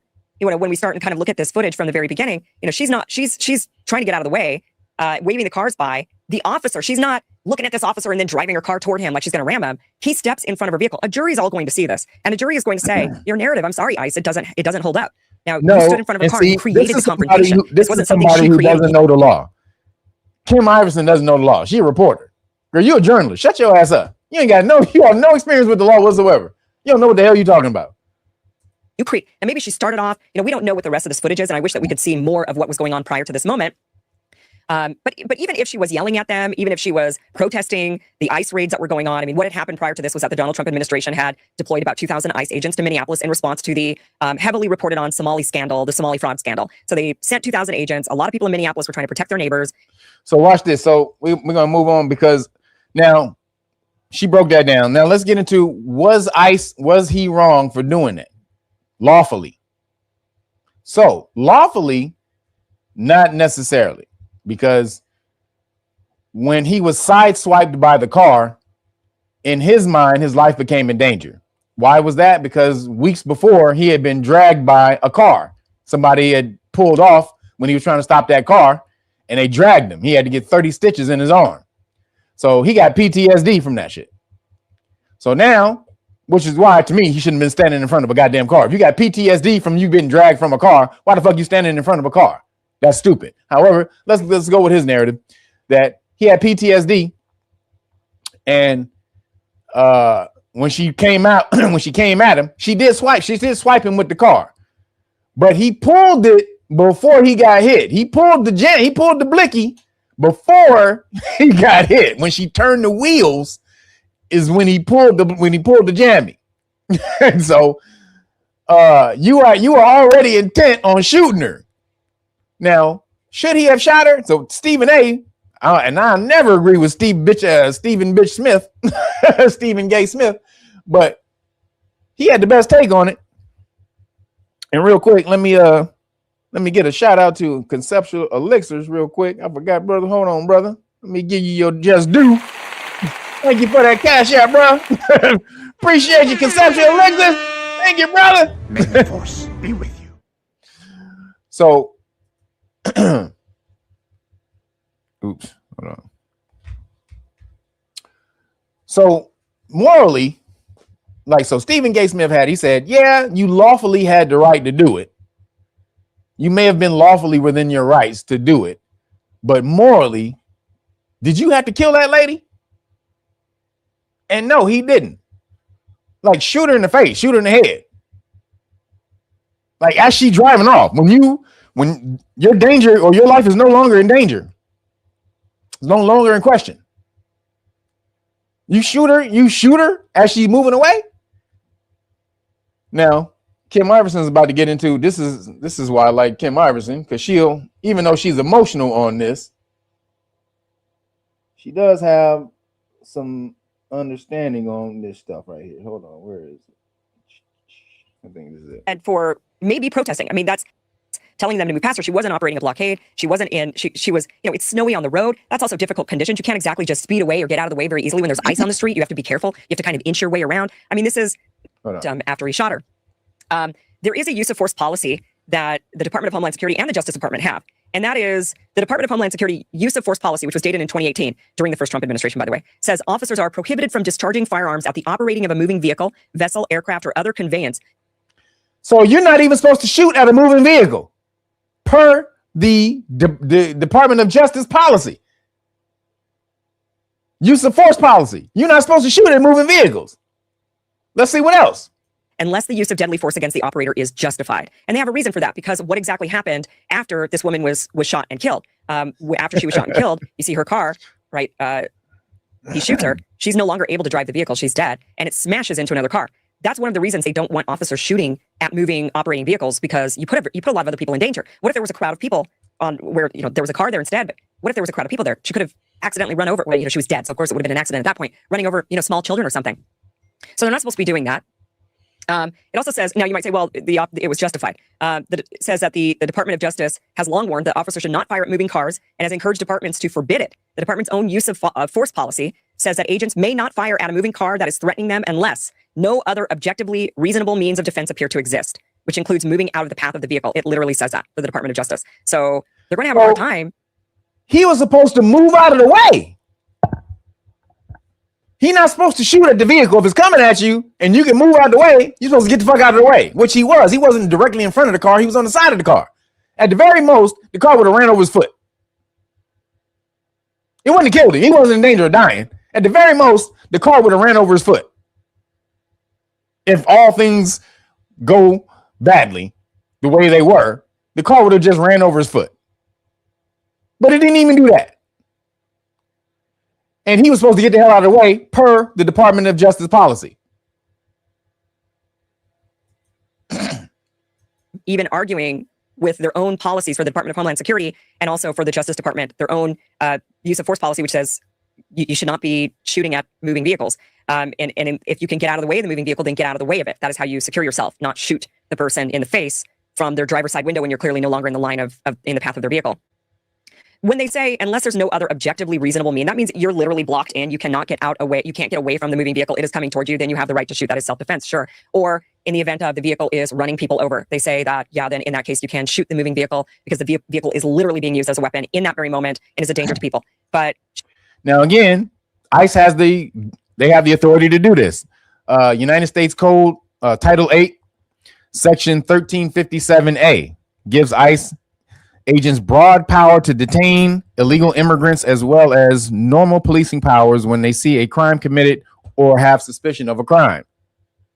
Also, the officer, no, that's it. So that's as far as the law. So they, again, Title 8, United States Code, Title 8, Section 1357A says they can arrest and they have broad policing powers, the same as regular police.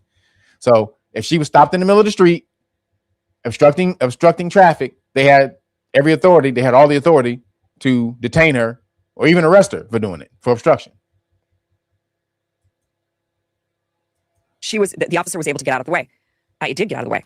In fact, the country's 25 largest cities, including New York, Los Angeles, they have barred police officers from shooting at moving cars. New York forbade it more than 50 years ago. Some policies make exceptions for terrorists plowing into crowds or when officers are being fired upon by the vehicle's occupants, but that's it. And that wasn't happening in this case. So somebody put this in there. Yeah, you're right. Tennessee v. Garner says that you're not supposed to shoot people fleeing. You're not supposed to shoot people fleeing. Tennessee v. Garner. So whatever you think of protesters, whether you think they're annoying and they shouldn't be in the streets, and you want to have a very, in my opinion, anti-American viewpoint that all protesters should do is be annoying, stand around and chant and wave banners. That is what the government wants. I'm not calling for by any means violent protests or revolutions or anything like that. But the founding fathers would have a word with you if you were to say, no, the only protest against your government should just be shouting on the sidewalk. No, they wouldn't. No, they wouldn't, because it's in the Constitution. Your freedom cannot infringe upon someone else's freedom. What are you talking about? You can protest as long as your protest don't fuck with my damn freedom. Then you fucking up. They were adamant about that shit. Your freedom don't fuck with my shit. My shit won't fuck with your shit. That's actually what libertarian is. Most of those people back then were libertarians. You don't fuck with me, I won't fuck with you. We good? Okay, break. That's what libertarian is, actually. Libertarian, in case y'all didn't know, you guys hear liberals and libertarian is different than a liberal. A libertarian is you do you, I do me, we all, and you don't fuck with me, I don't fuck with you. We all good. That's what a libertarian is in a nutshell. So, but then there was something that came out though. With that being said, that because the officer threw himself in front of the car, so they said he had the right to shoot. But there's something called there's a case called Lang versus California that says, so basically what they were saying is he could shoot the car if he felt his life was in danger, right? Meaning there was exigent circumstances. The existence of his life was in danger or at jeopardy. So when the car starts coming at him, but the policy says he has to move. But so we had law, we got policy. Law trumps policy, just so we're clear. Law, when you're in court, law trumps policy. But when you're in the department policy trumps the law. These are two different things. So when the car is coming at him and he's in front of the car, the department said you're supposed to get your ass out of the way. Right. Also, the law kind of matches up with this that says police officers, they can violate your rights as far as not having warrants, or they can use deadly force, upon exigent circumstances, meaning if their life is in danger. If there's any life in danger, that's not their life. That means also civilian life. So they can do that. However, a police officer cannot create their own exigency, meaning they cannot create their own dangerous circumstance where their life is in danger, put themselves in danger and then say, oh shit, my life is in danger, I had to kill him. They can't do that. That's Lang versus California. It's also a newer case that just came out in 2021. I don't remember that case. Wait, hold on. Let me see. Do I got the case?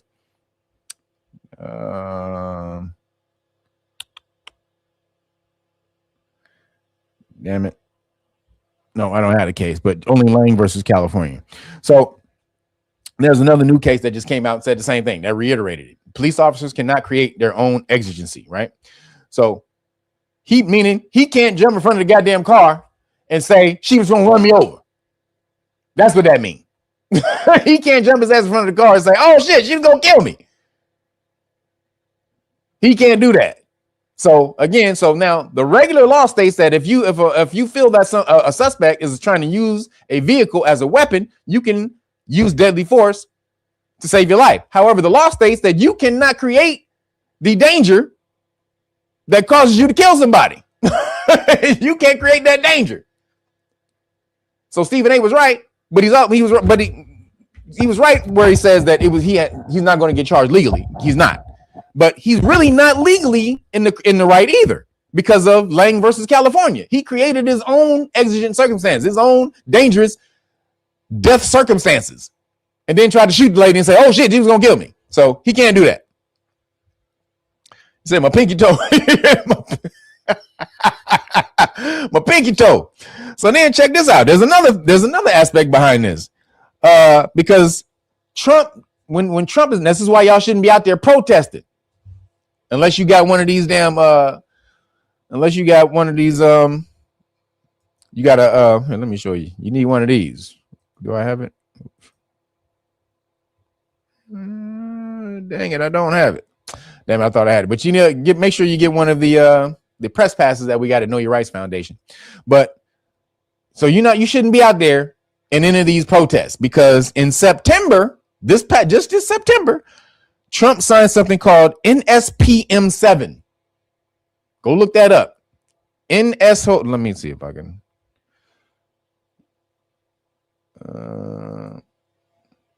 Hold on. I'll find it right here. Just so you guys, I want you guys to see this.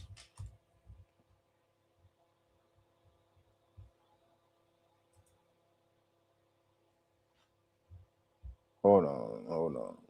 So here we go. Let me share the screen with you guys so you can see what I'm talking about.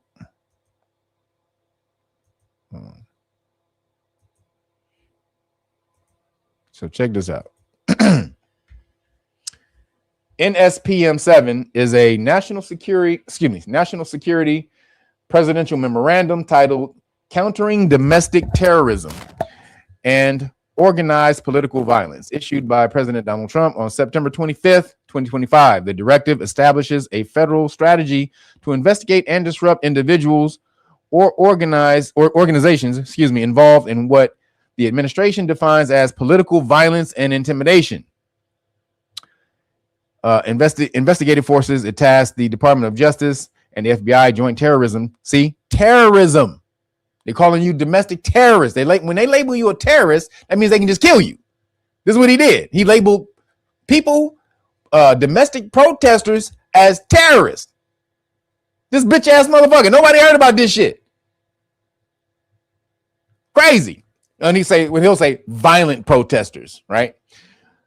So it says to prioritize investigations into networks that promote organized violence or conspiracies against the rights. Now, he did this because the Democrats were going crazy on Elon, burning down all the goddamn Tesla buildings, burning up all Teslas and all that type of shit. So they brought it on themselves. They were doing this. A lot of the Democratic activists, they were out there doing this. So he went and said, all right, y'all niggas can't just be out here burning people's shit up because you disagree with them, because you don't like them. But in doing this, he labeled domestic activists terrorists or protesters terrorists. If one window is broken, you are a domestic terrorist. Just letting you understand that. If you are in a public protest and you break a window, you are a violent terrorist and they can kill you. As you see right here, this is NSPM 7. Showed you right there. Bam.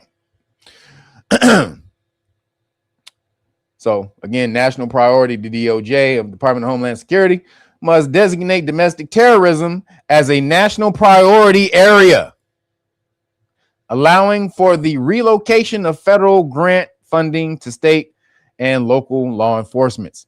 So, and here again, targeted ideologies.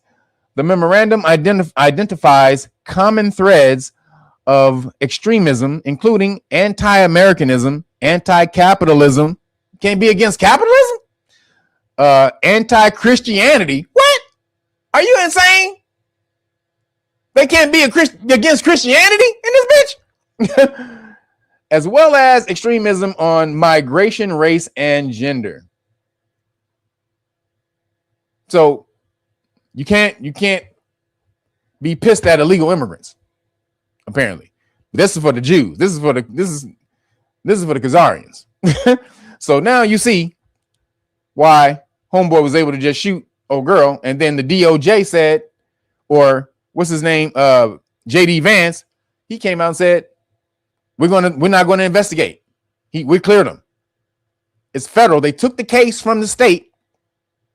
Federal took the case from the state and then gave the nigga immunity. Bam. Case over. Now, she shouldn't have been there because she was a part of some shit called the terrorist. Hold on. Let me see if I get that. Where's the video? Because she was on some bull crap too.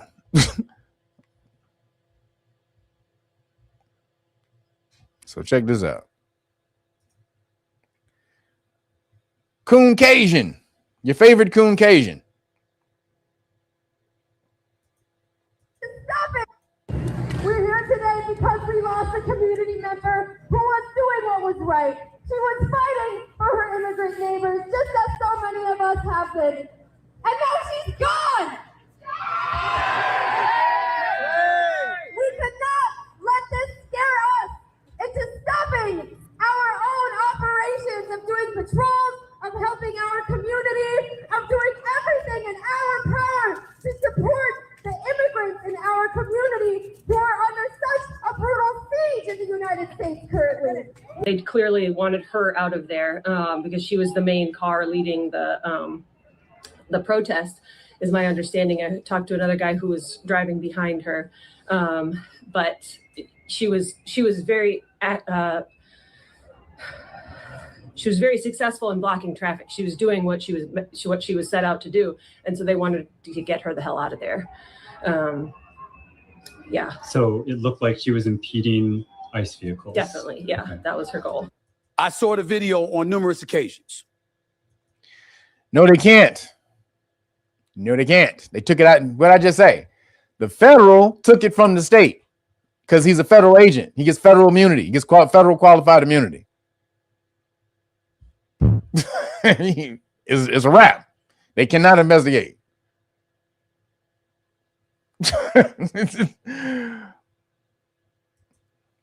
And seeing what transpired from a lawful perspective, as it pertains to a law enforcement official, don't expect him to be prosecuted. He was completely justified.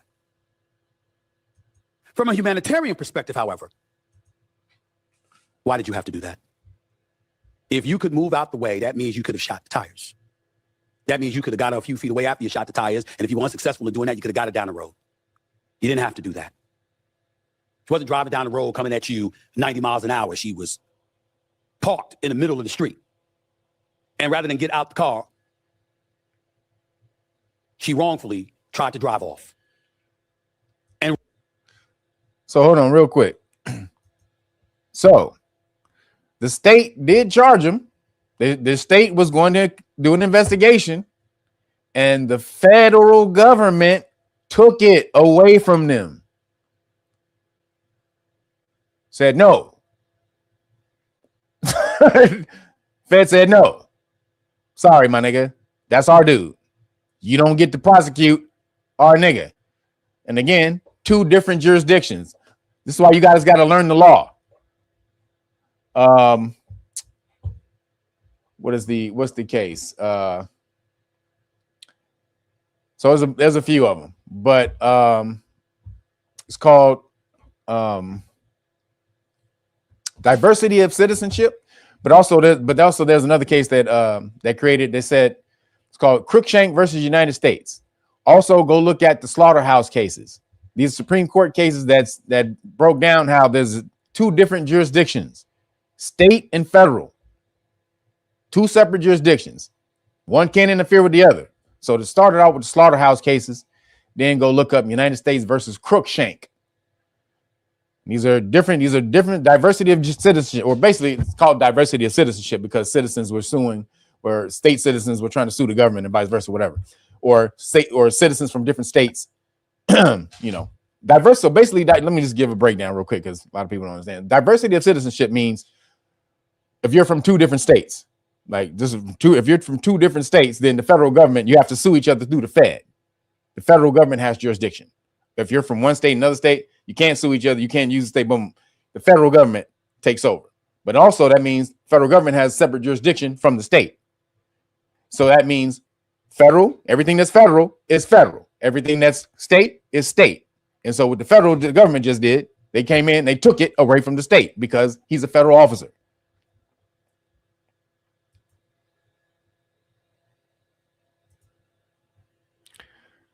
How you know she wasn't going to run him over? Like how he know that? Like how he know that? Why is she trying to stop illegal immigrants from? No, she in the wrong. She absolutely in the wrong. But did he actually have to shoot her though? Come on, be honest. Let's be honest. Hey, come on, y'all. Let's be honest, because she is a lesbian. So let's be honest. Did he have to shoot her? Let's be honest. Like, did he really have to shoot her in the face? Like, he barely got grazed by the car. Like, come on, y'all. Yelena Ellie, appreciate you. Thank you for the 77s. We had 270, 237, 237, 77. Thank you. Appreciate you for the cash app. All right, so here we go. Wrongfully disregarded law enforcement official, which is exactly what ICE is. So we got to talk about the left-wing outrage that is currently building over their new George Floyd. Just want to tell folks what we're looking at here. This is neighboring St. Paul, where there are clashes taking place right now. Live pictures. Protesters are clashing with what appears to be ICE agents, and it appears that the protesters are trying to enter a federal building, and they are. Well, right now, these images obviously are police officers are surrounding and keeping. Officers are keeping them on the ground. John? Yeah, we will keep an eye on this. A clearly heated clash here. This has been a concern all along. Minneapolis and St. Paul, right across the river, have been a bit of a powder keg. So we know that, of course, is where George Floyd was killed in 2020. It's there's been ICE operations stepped up in recent weeks. The Trump administration has really levied accusations about fraud, singling out the Somali community in recent days. And now we are seeing these significant protests the day after the shooting Okay, they have no use for George Floyd anymore. They're throwing him away, right? They're saying, listen, we don't need him anymore. We found a liberal white woman, right? A liberal white activist who was shot and killed by ICE agents after she tried to run over ICE agents. And this is, clear as day on video, but for whatever reason, reality nowadays is determined by your political ideology, okay? You can have two people watch the same video. They have two different political ideologies. And because they have two different political ideologies, they come to different conclusions about what happened in the video, even though it is plain as day what happened in the video. But, apparently we live in a world where... So the coon Cajun, he believed that she should have got her head blown off no matter what. So obviously he's the wackest bitch ass nigga of all time. We all know that. Yo, Gail Lowe, appreciate you. Thank you for the Cash App. We're at 242. Thank you, appreciate you. So he has never ever said police officers done anything wrong. But then in this video he'll say, I call balls and strikes. Get the fuck out of here. You have never, yeah, you gargle balls. You gargle balls, but you don't call them. So this motherfucker, let's see the coon Cajun. Reality is determined by your political ideology, because leftists are swearing up and down that this was murder, right? That this woman was murdered, okay? And that ICE agents were not under any type of imminent danger or threat or anything like that, that the ICE agent just murdered this woman in cold blood and he deserves to go to prison. Take a look. Forced their way into her car. There's 3 ICE agents here, one right by her door, one in the front left of the vehicle, and one standing about 8 feet away, right? As she turns to leave, the officer that's the furthest away from us here starts shooting through the windshield at her face. No! Shit! Shit! Right there. Oh my fucking God! That's murder. What the fuck? What the fuck? You just fucking, what the fuck did you do? She's dead. She's dead. So I want you to watch it again. No! Shame! Shame! Oh my fuck! Now, ICE released a statement, which is straight out of fucking Pravda. ICE released a statement, which could have been released from fucking Hermann Göring in Nazi Germany. I said, oh, this aggressive woman made us fear for our lives, and she was using her car as a deadly weapon to go after ICE agents. You just saw the video. You just saw the video with your own 2 eyes. Is that your assessment of this? One more time, I'm going to play it here. In fact, what I'm going to do is I'm going to slow it down. I'm going to mute the audio, and I'm going to slow it down as I talk here. The fact that they're bothering to try to say that, maybe they probably had no idea there was actually the whole thing was recorded. They probably had no idea. Well, now it's out there. Now you know these lying thug gangsters were doing exactly that. They were lying. They're full of shit. They're trying to protect their asses. That vehicle was in no way, shape, or form speeding at an officer to try to kill him. This is murder. That officer should be locked up for... So just so you know, if an officer is holding the door and you pull off him, that's still you trying to hurt. That's still... Have you ever seen that? Y'all never, we've watched thousands of police stop videos in police stop law class, and we've seen that. Dude drag the handle, pull off, the car gets... The cop gets snatched. That can still hurt and injure a cop. For life. And I hesitate at even calling this ICE officer an officer. Very alarming, devastating actions by ICE under Trump's fascist regime have taken place in Minneapolis. ICE agents have shot a protester in the face for no reason whatsoever. And then this ICE agent just walks away, doesn't see if she's okay, gets in a car and leaves. Then the president of the United States gets on his... She sure does. I think she a transformer. She straight up look like a dude. I mean, I said that. I straight up said that yesterday. That's funny you put that in here. I said that shit yesterday. I said, that's a dude. That's a goddamn transformer right there. Straight up. She is Optimus Prime in this bitch. Decepticon, not Optimus Prime. She Decepticon. She Megatron. Idiotic social media website and says that this guy's in the hospital, which are all lies. And this is a George Floyd moment. This administration has gone too far. They are breaking every aspect of our country, and now they're shooting people. These little dick energy ICE agents that are recruited by these broken, imbecilic psychos like Kristi Noem and Donald. Little dick. Well, you must got a big dick. she see how she can feel she can just curse motherfuckers, talk shit. Oh, well, you must got the big dick then. Well, show yours, I'll show mine. Let's go. Whip your dick out. Whip your dick out. Let's see how big your dick is. Because you obviously got one. So move on. Let's move on because he has another angle that he shows this from the side of the vehicle. So he has another angle that he actually shows. These are all the woke people like crying. So watch this angle right here. This is the angle we saw earlier, but it's closer. You can see it. Right now, whether or not that was her intention, okay, we don't know. But it doesn't matter, right? None of that stuff matters. A lot of stuff these leftists are saying, it doesn't matter. What matters is that in that moment, did that officer have a reasonable belief that he was in danger, okay? That his life was in danger. And I think the objective answer to that question is yes, okay? And that is based on multiple video angles. And probably the most damning one I'm going to show you here shows that, yes, the officer was actively being run over had he not moved out of the way. It doesn't matter if he moved out of the way. It doesn't matter if he had the ability to move out of the way. The fact is that he was actively being run over. Had he not moved out the way, he would have been run over. Okay, so let's actually play this video.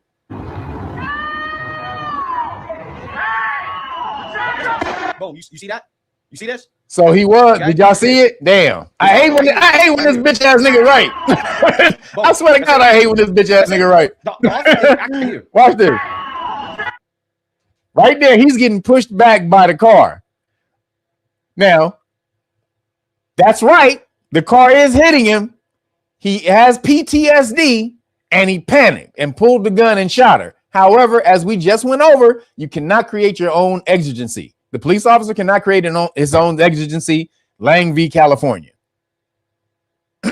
So he put himself in harm's way. So that's on you. Just like yesterday, when everybody was like, she put herself in danger by going down there. Okay, well, the officer put himself in danger by jumping in front of her car. And he knows his policy says don't jump in front of the car. Or if you're in front of a car and it's coming at you, get the fuck out of the way. Like any goddamn normal, sane person would do. If they saw a car coming, they get the fuck out of the way. So he has the tape. Boom. That's it. That's it. The officer is actively being hit by the front of the vehicle. He was in front of the vehicle, which he has a right to be. This woman was not complying. She was blocking the road, okay, being an agent of chaos, sticking her. So that's what he's saying. So real quick, thank you, Darius. Who was excuse me, Darius Foster. Appreciate you, brother. Thank you for the cash app. Let me hook you up, brother. Let me give you one, brother. Force be with you. Thank you, brother. Appreciate you. And also for Gail Lowe, appreciate you, Gail Lowe. Thank you, girl. And Lane Elliott. Appreciate you. So there's that. And then there was a story that this girl, she actually belongs to some type of activist, like militant group where they train to go out. It's like, what is it? People against ICE or some shit like that. It's like they've created an organization where they train people to go out and how to be forcefully, obstruct ICE. They teach them how to obstruct. They do classes, teach them how to go out to where ICE is and how to obstruct ICE. She belongs to this goddamn organization. So she was doing this on purpose. She went there basically and she did FAFO.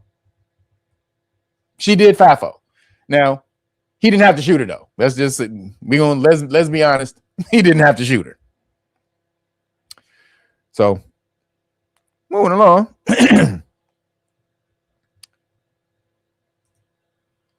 That was going crazy this week. So moving along, though. Y'all better watch out for that NSPM, whatever that what is it? What did I say it was? The NSPM 7. Y'all better watch out. If you break a glass, remember that. And we just saw, they said if you anti-Christian, that's your right in America. Right to religion, freedom of religion. He just lost his damn mind. So that thing is unconstitutional. That NSPM 7 is unconstitutional. Just with that, he shouldn't have put that in there.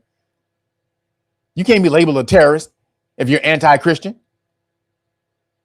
Goes against the First Amendment. That violates the First Amendment. That damn order right there violates the First Amendment right on his face. So that'll get thrown out in court when they try to arrest somebody on it and they sue them for the shit. So moving along. Speaking of immigrants, speaking of some immigrants.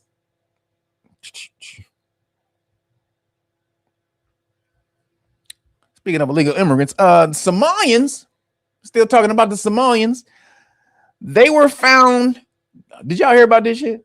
This is crazy.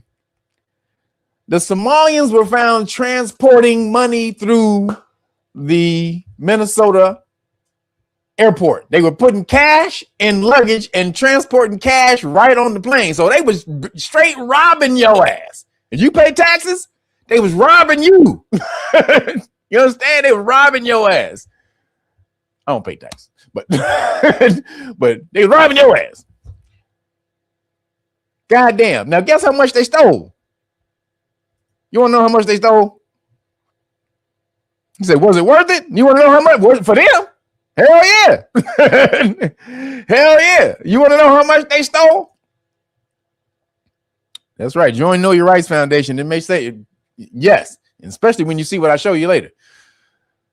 So, yeah.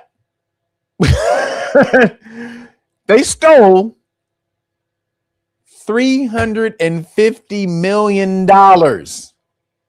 transporting it through the Minnesota airport in cash, in their luggage. What? $350 million in cash. Oh, per year. Oh, did I forget to mention? A year. That's $350 million a year. They're transporting through the goddamn Minnesota airport, sending it to Dubai. Holy shit. They was out here getting pizzy. I dated a Somali chick that never worked and always had government checks issued to that. What? This shit is not new and is occurring nationally in every state. God damn. So there it is. They're paying for Somaliland, though. You know what this is about? This shit is about Somaliland. This shit is all about Somaliland. So let me see. Hold on. Let me see if I got the video.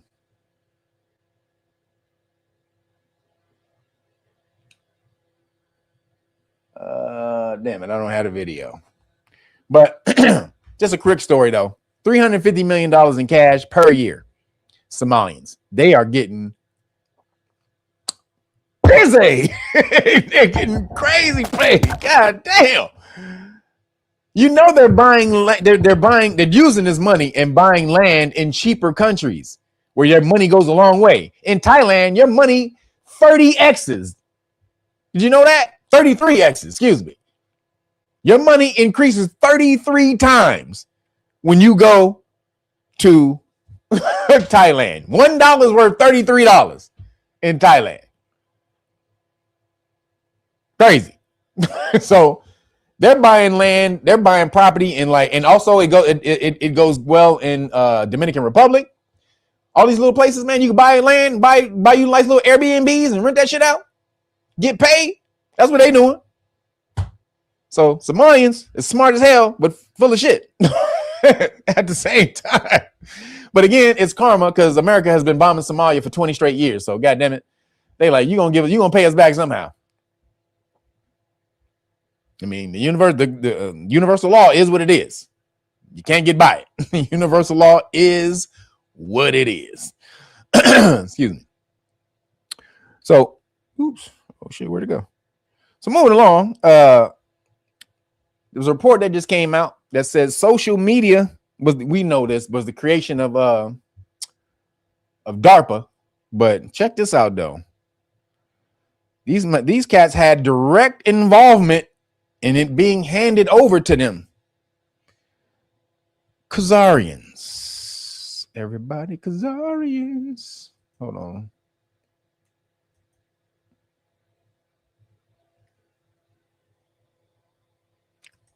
Check this out. So you know how I've told you that Facebook was CIA and that they invented the internet on Google is also CIA and all that. Remember that? Well, guess what? This young man caught this video. I've seen this. This is an Asian guy who's telling a lot of truths that people aren't used to hearing. So let's listen to this. These two guys in their 20s took over this network and created Google. So what they're talking about is how the government and the Defense Department started Google. And then these two guys took over Google. Kind of like, did Facebook do that too? Well, let's look. These two guys in their 20s took over this network and created Google. It's something as, the government spends billions of dollars building a highway, okay? Larry Page and Sergey Brin. Y'all know who those are. Two, Larry Page. See, he's a crypto Jew. See, this is crypto Judaism. If you heard a dude named Larry Page, you would never think he was Khazarian, would you? Not at all. But this is that crypto Judaism where they go out into the world and they subversively become a part of the infrastructure of all these damn different places while working for a Khazaria. But you don't know that because this nigga's last name is Page, or like my old boss, Jeff Green. I'm like, Jeff Green? Just Jeff Green. No, Jeff Greenberg. He just cut it off in half, cut the berg off. and became Jeff Green. So called Crypto Jews. So this is Sergey Brin. He didn't, I guess that's more French Jew. And then Larry Page was like, ain't nobody gonna know I'm a Jew. And then you come on and say, I'm gonna build a toll booth. Same thing. Where were they allowed to do that? But not only that, but now they're slowly building their own underwater fiber optic network. So an underwater fiber optic network. They're building their own. What? they're basically prioritizing this network created by the American military. Yes, I understand they're spending no money to build this network, but it's the American military that spent taxpayer money to build. So just like they took taxpayer money to build Facebook, taxpayer money to build Google, they're doing it with this underwater fiber optics network. And I wonder what company's going to get a hold of that. The R&D for all this, okay? That's where the real value is. Mark Zuckerberg, guys. Look, he's not that smart, okay? And look, the other thing is, he was 19 years old. He stole this idea from his Harvard classmates. What? He stole this idea from his buddies? Who does he think he is? Bill Gates? Am I right? Come on. And then he got billions of dollars from venture capitalists to start Facebook. He got billions of dollars from venture capitalists to start Facebook. What?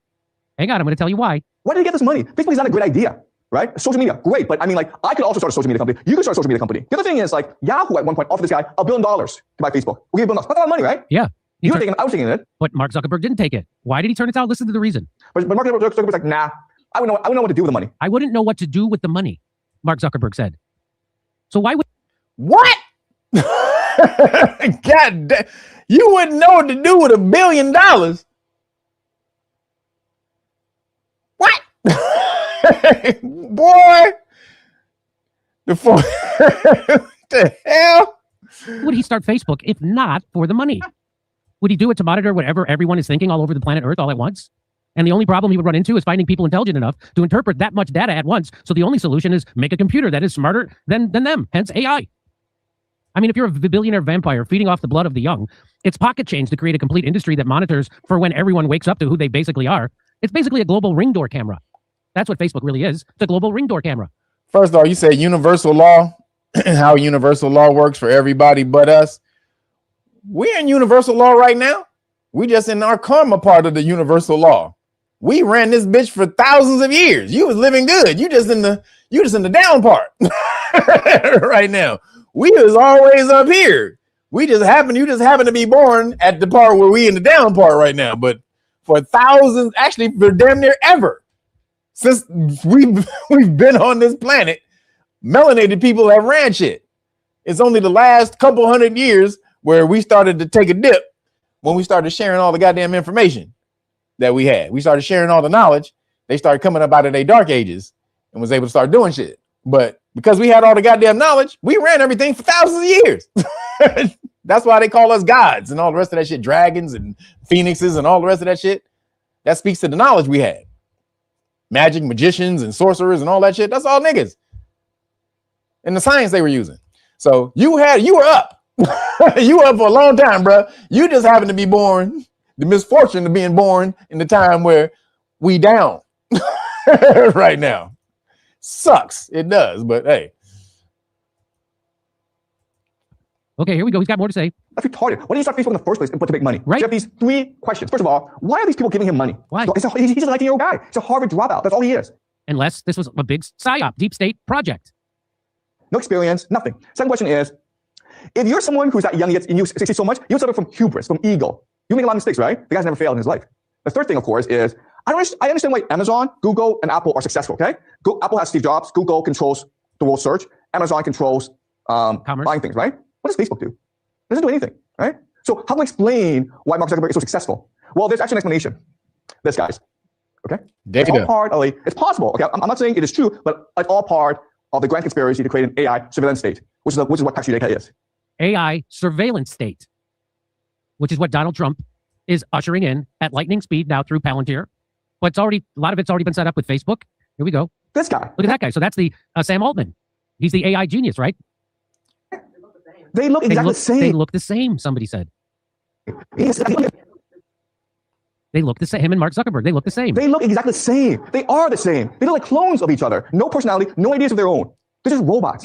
How do they become so successful, right? And OpenAI, guess what, guys? Makes no money, but at the same time, they get trillions of dollars from investors. So OpenAI makes no money. We've already heard people like Sam Altman saying, we got to have the government bail us out when we fail. Just like a bank. They're already doing that. So if it fails and we lose $500 billion, the government's got to bail us out, right? So this is such great observations. Hey, It doesn't even make any money. OpenAI doesn't make money yet. There's still people are pouring billions of dollars into it, hundreds of billions. To build data centers, okay? And these data centers allow you to make really nice pictures and videos online that do nothing, okay? Why is all this money being spent except one day to create a surveillance state? Okay? That's what makes sense. The idea that these things exist so that you can play on a computer makes no sense. But these things exist in order to one day have complete control over what you do, what you think, and how you behave. That makes sense now, okay? Pax Judaica. Pax Judaica. Whitney Webb explained this when she was on the show, that the government was setting up this thing to completely surveil everybody all the time and be predictive. But then they found out that there was too many constitutional problems with the government doing this, because we have the Fourth Amendment and we have freedom of speech, we have privacy, we have all that stuff built into our Constitution, and so the government couldn't do it, so they had to find private companies to do it. One of them is Facebook. So let me read this to you. The Pentagon canceled its so-called LifeLog project. Now, Whitney Webb had told us about this. An ambitious effort to build a database tracking a person's entire existence. It was run by DARPA, which is the military, the Defense Department. Look at this shit. Google, Facebook, all of it came straight out of DARPA. LifeLog aimed to gather in a single place just about everything an individual says, sees, or does. The phone calls made, the TV shows they watch, the magazines they read, the plane tickets bought, the emails sent and received. Out of this seemingly endless ocean of information, computer scientists would plot distinctive routes in the data, mapping relationships, memories, events, and experiences. So when they stopped doing that, so when they figured out it's too tough to do it, so when the Pentagon cancels its so-called lifelong project, they just transferred it to Facebook. Yep. And now to Palantir. Goddamn. That's what's so when they say canceled, they mean renamed Facebook. That's what they mean by that. Oh, they canceled it? DARPA canceled this project? And this is why I'm not on Facebook. Only thing I ever had on Facebook really was my business. I never post anything personal on Facebook. Ever. Never, ever have I done that. Never had a Twitter account. Don't have Instagram. Insta bitch. That's also Facebook. Are we posting shit on there? Y'all motherfuckers just posting your whole goddamn shit on there, huh? All your whole shit. Just sucking it up. Even Mark Zuckerberg got the famous quote. He talking about when it was a email that got out when he was talking about how the people sending him all their damn information. He's like, these people, they just want to send me all their damn information. Their login, their information, their passwords. He said, the stupid fucks. He said that. He called the people who use Facebook stupid fucks because they're giving up all their data. So did they really?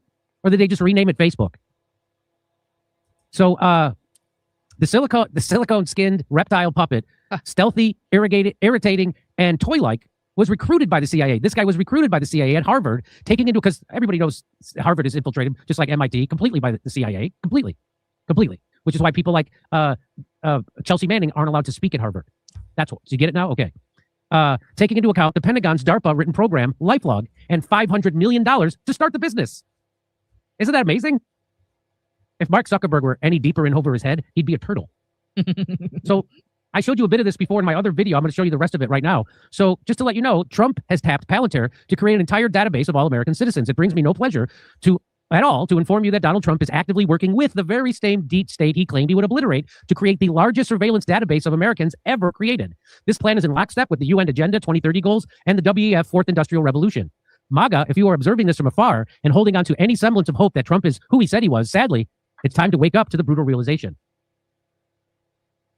Trump is constructing the New World Order. Just as I unfortunately suspected, he has been over the past couple of months since his inauguration, and this news confirms that. First, you must understand who Palantir is. Palantir is the same company which can target any Palestinian in Gaza and make kill targets out of them at will for the IDF. The operation is a test run for what is coming to America using the exact same tech. Whoa.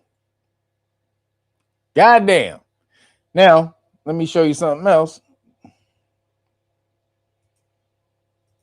So that's that's that. Now check this dude. This dude named Wally Rashid. He breaks down.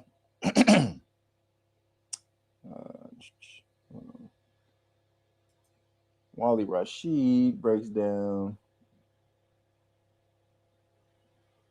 Hold on. So check this out. Oops. if an attacker comes on the scene and how to provide. This is pretty shocking. Silicon Valley, the tech center of the world, not only prefers but seeks out Israeli intelligence officers for their companies, specifically looking in units such as the Mossad and Unit 8200 and bringing them out to Silicon Valley so they can get a job in their tech startups. There's a lot of articles written on this. This is an article actually written by a former Israeli 8200 officer working in Unit 8200, talking about his job and how working in Israeli intelligence suited him well for ending up in Silicon Valley. So the article goes on, and it's honestly. So they've been doing this since the beginning. That's why Sergey Brin and Larry Page were given Google.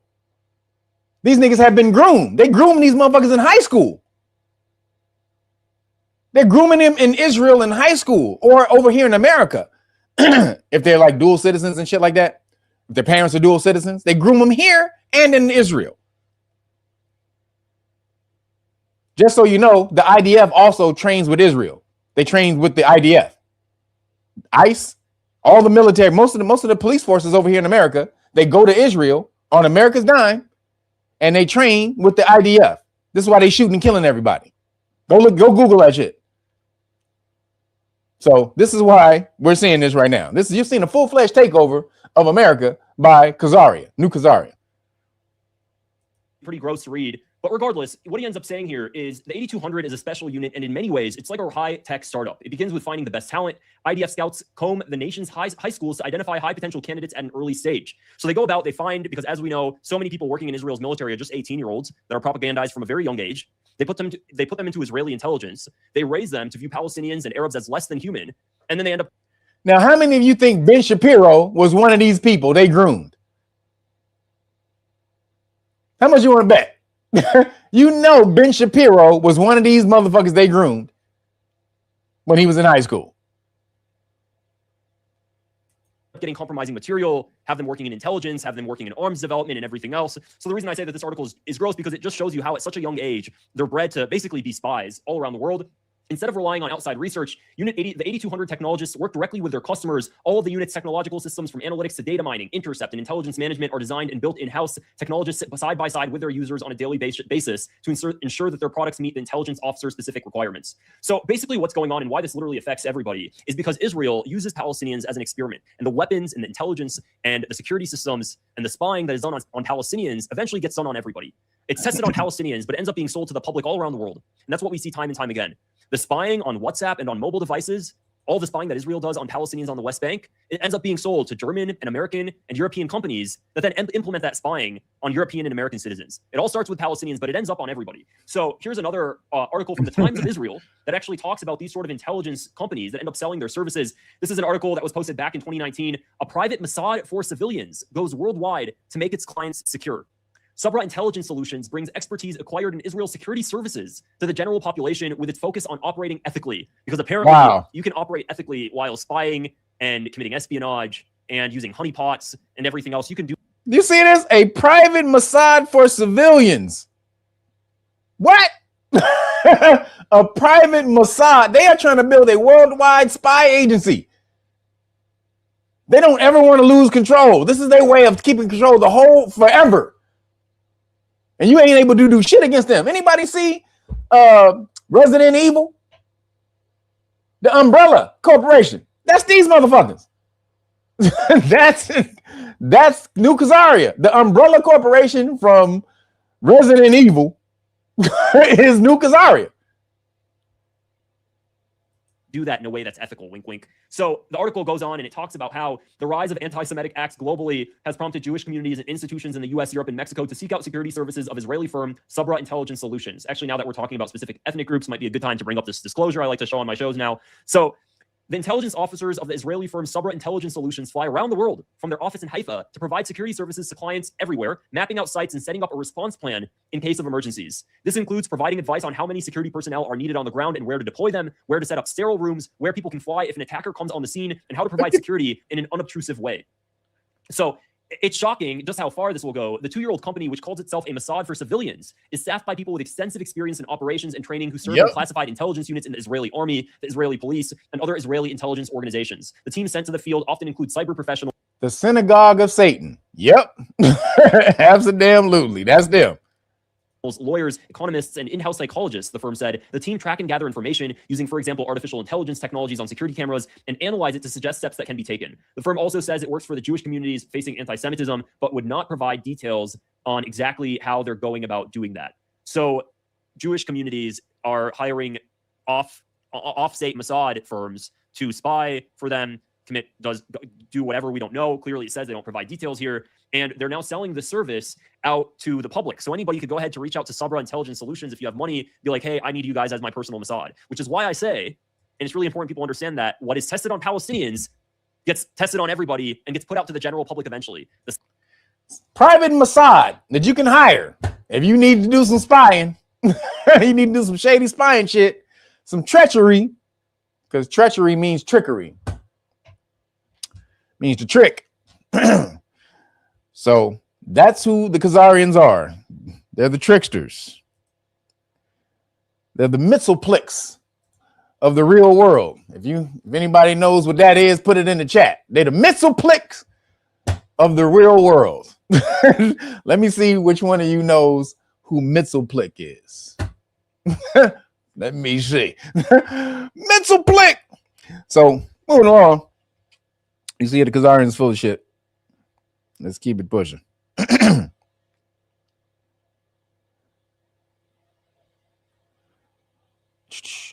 Oh, and then the conflict that they create in America.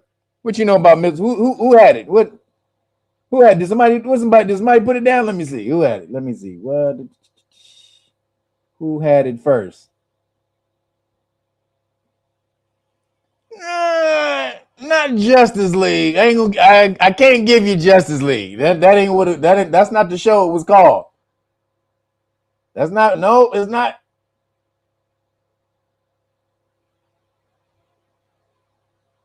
Come on, y'all. What was the name of the damn show? Come on, man. Y'all don't know. Wasn't Justice League. That's not the name of the show. God damn it. Somebody don't. No, y'all don't have it. There you go. Was really good. It wasn't Superman and Friends. It was called the Super Friends. You almost had it. Super Friends. There you go. You had it. Somebody put it in there. You almost got it. Damn it. I should have waited for 2 seconds. I should have waited 2 seconds on you. Damn it. He had it. Right there. Super Friends. That's it. That's what it was. It was the Super Friends. Mitzelplick. That was the trickster from another dimension. And you had to make him say his name backwards in order to get him out of there. Klippelskim. That was like Mitzelplick backwards is Klippelskim. So shout out to Mitzelplick. That's what the Khazarians are. Maybe what's Khazarian backwards? Can we say Khazarian backwards and get these bitch ass niggas out of here? So somebody put Khazarian backwards in the goddamn chat. Maybe let's channel on that shit. We'll get these bitch ass niggas out of here. So last real quick. So the Communist Manifesto, I want to see. So this pushing, causing strife and turmoil and amongst each other. This has been a main plan for over 100 years. I'm about to show you the plan that they showed in 1940s, but it was even before that. This dude named Norman Dodd broke it down, but I'm gonna show you just the video. This video is not Norman Dodd. This is just a quick excerpt of how the Communist Manifesto was brought over here, and in order to do that, they had to cause, dissension between Americans. And how did they do that? You're about to see.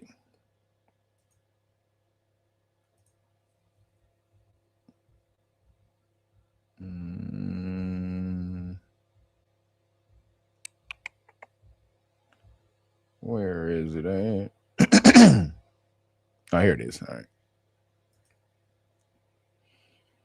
So check this out. Watch this. Now, this is 1943. Some good ones. There aren't. Please play this, Rob of Lau. This is the mentality of what they do to your brains if you're watching this and you're a Democrat. Go ahead. 1943, 82 years ago. Where it started. In 1943, the following directive was issued from party headquarters to all communists in the United States. It read, when certain obstructionists become too irritating, label them after suitable buildups as fascist or Nazi or anti-Semitic, and use the prestige of anti-fascist and tolerance organizations. Did y'all hear that? Nazi, fascist, or anti-Semitic. Again, what are the main words being used right now amongst the people going back and forth to smash on each other? The Democrats are calling the Republicans, or FAGA, I'm calling the MAGA with the F, FAGA, they're calling them Nazis and fascists, right? And then on the FAGA side, or Republicans side, they're calling the Democrats anti-Semitic. Both of them are using the whole doctrine right here. But watch how the PBD podcast, they don't talk about the anti-Semitic term being used or being weaponized. Watch this. Again, let's go back. When certain directive was issued from party headquarters to all communists. In 1943, the following directive was issued from party headquarters to all communists in the United States. It read, when certain obstructionists become too irritating, label them after suitable buildups as fascist or Nazi or anti-Semitic, and use the prestige of anti-fascist and tolerance organizations to discredit them. In the public mind, constantly associate those who oppose us with those names which already have a bad smell. The association will, after enough repetition, become fact in the public.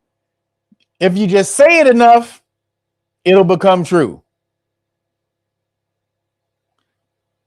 There's a movie in the I forgot the name. It's an old Western movie, The Legend of something. And then in the movie he says, because he tells the legend of this gunfighter or something like that. And then when he's getting ready to leave, he asked the person asked the gunfighter, he says, well, he says, well, how do I know when to tell the truth? They says, keep writing the legend until the legend becomes the truth, or something. He's something to that effect. Basically, keep lying until the lie becomes the truth. I wish I could remember the name of that damn movie. It's called The Legend of something. But it's a old Western, old Western, back in like the 30s or 40s. But again, let's listen to that one more time. I want y'all to hear this, because this is what's going on. This is the plan that they have operating right now in America. 43, 82 years ago. Where it started. In 1943, the following directive was issued from party headquarters to all communists in the United States. It read, when certain obstructionists become too irritating, label them after suitable buildups as fascist or Nazi or anti-Semitic, and use the prestige of anti-fascist and tolerance organizations to discredit them.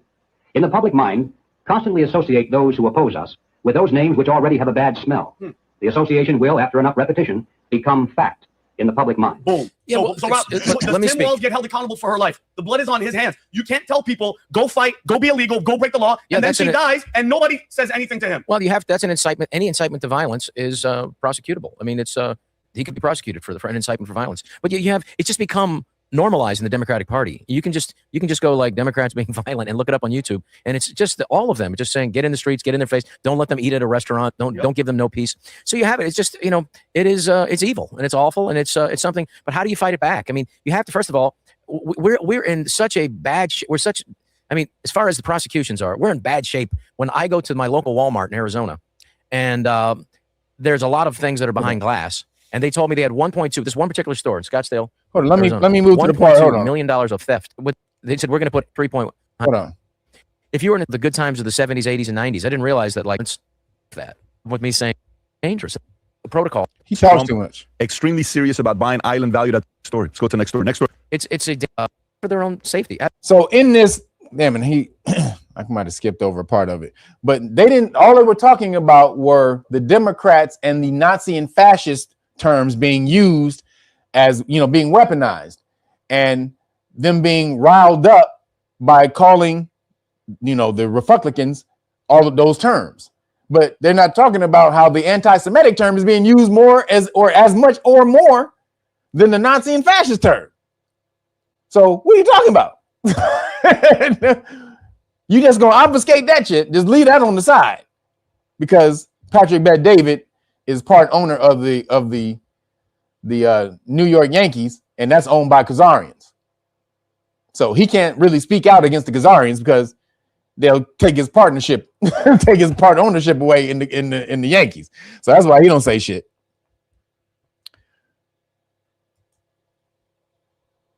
Yo, Dex, appreciate you, brother.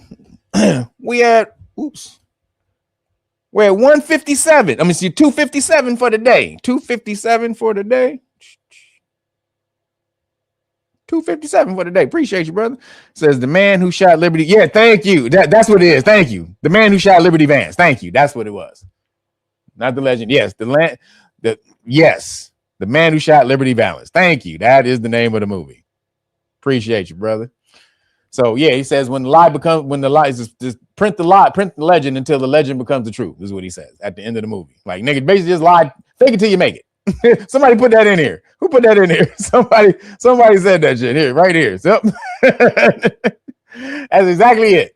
In simpler terms, yeah, fake it till you make it. That's exactly what he meant. So as you can see, this is all drummed up. This is all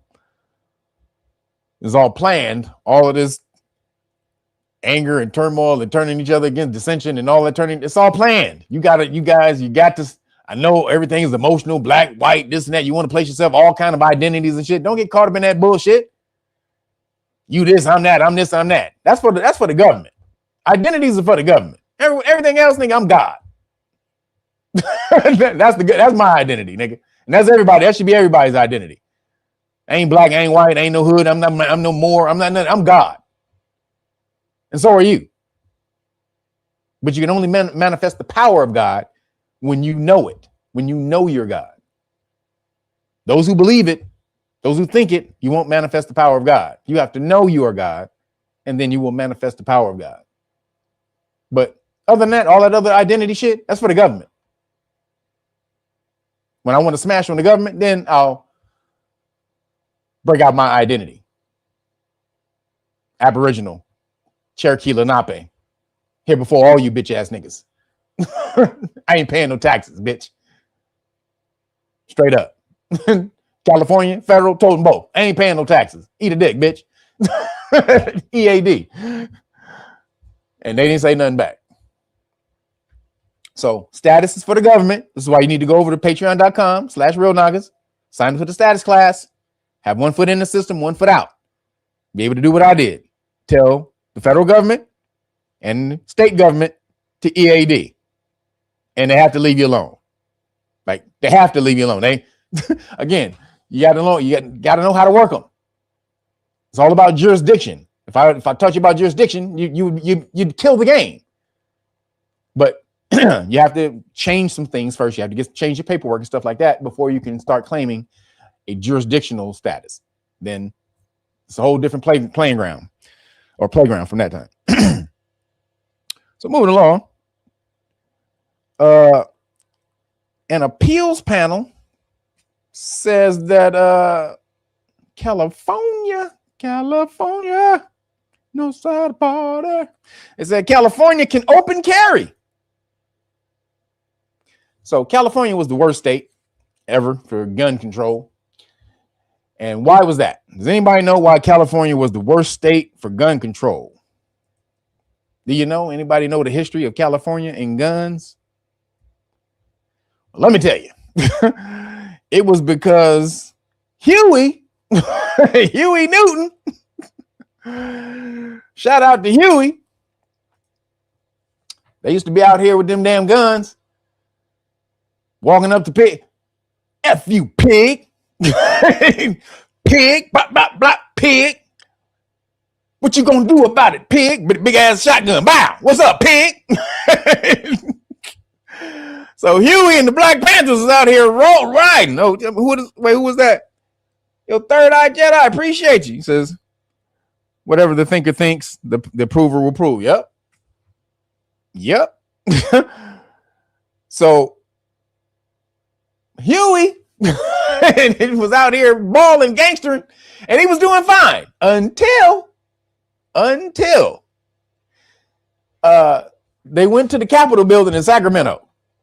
So in Sacramento, they was holding a session in Sacramento, the state government, and Huey and the Black Panthers, they walked in there and kicked the goddamn door down.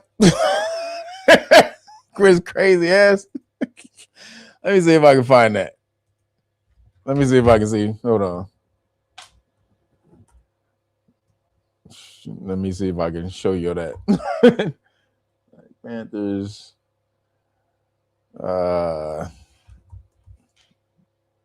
State cap. Yep. State. It just came straight up. Look, Black Panthers at the state cap. That shit just came straight up. Watch this. Hold on. Before I show you this, let me show you the Black Panthers. These niggas is crazy.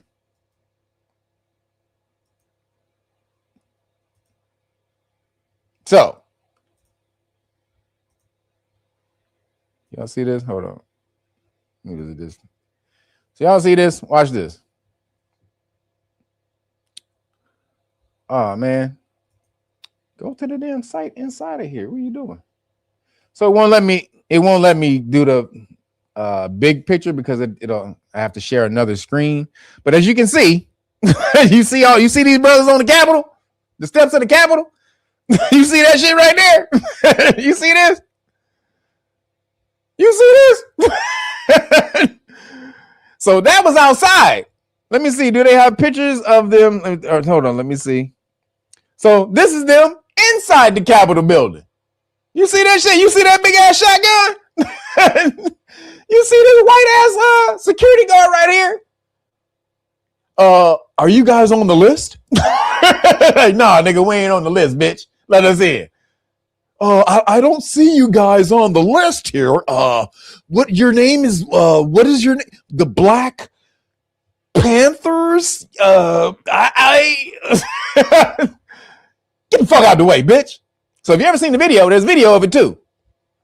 There's video of these niggas walking up in there. So here's again, boom. That's them inside the Capitol building. Look at that big ass gun. Niggas, they walked in there. They walked up in there on a session. When they were in a set. Look at this. Look at that. They took that shit to the Capitol building in Sacramento. These niggas was crazy. So suffice to say, 1 month later, California was like, fuck that shit, bitch.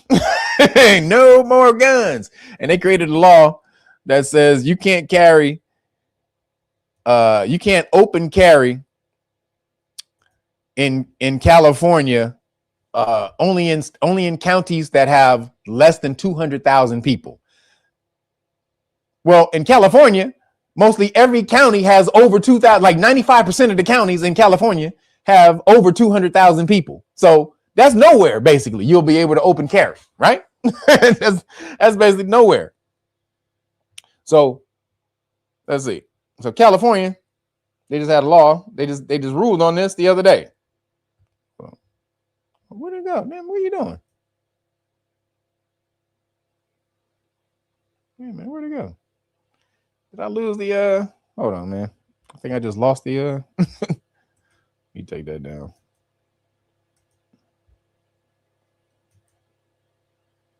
All right, here it is. So the ban though was contingent on 12. You could do it. Case came down recently. Everybody's wondering. And then today, January, and with the government shutdown, that might get pushed back. So I'm hoping that'll come out soon, and we'll be able to get some of these applications out to the federal government. I checked the DOJ website earlier this week, and it still said coming soon. So that's where that's at, if anybody's wondering. And then today, the subject of our discussion is going to be Baird v. Bonta out of California. This case came down recently. So what this case basically is about open carry in the state of California.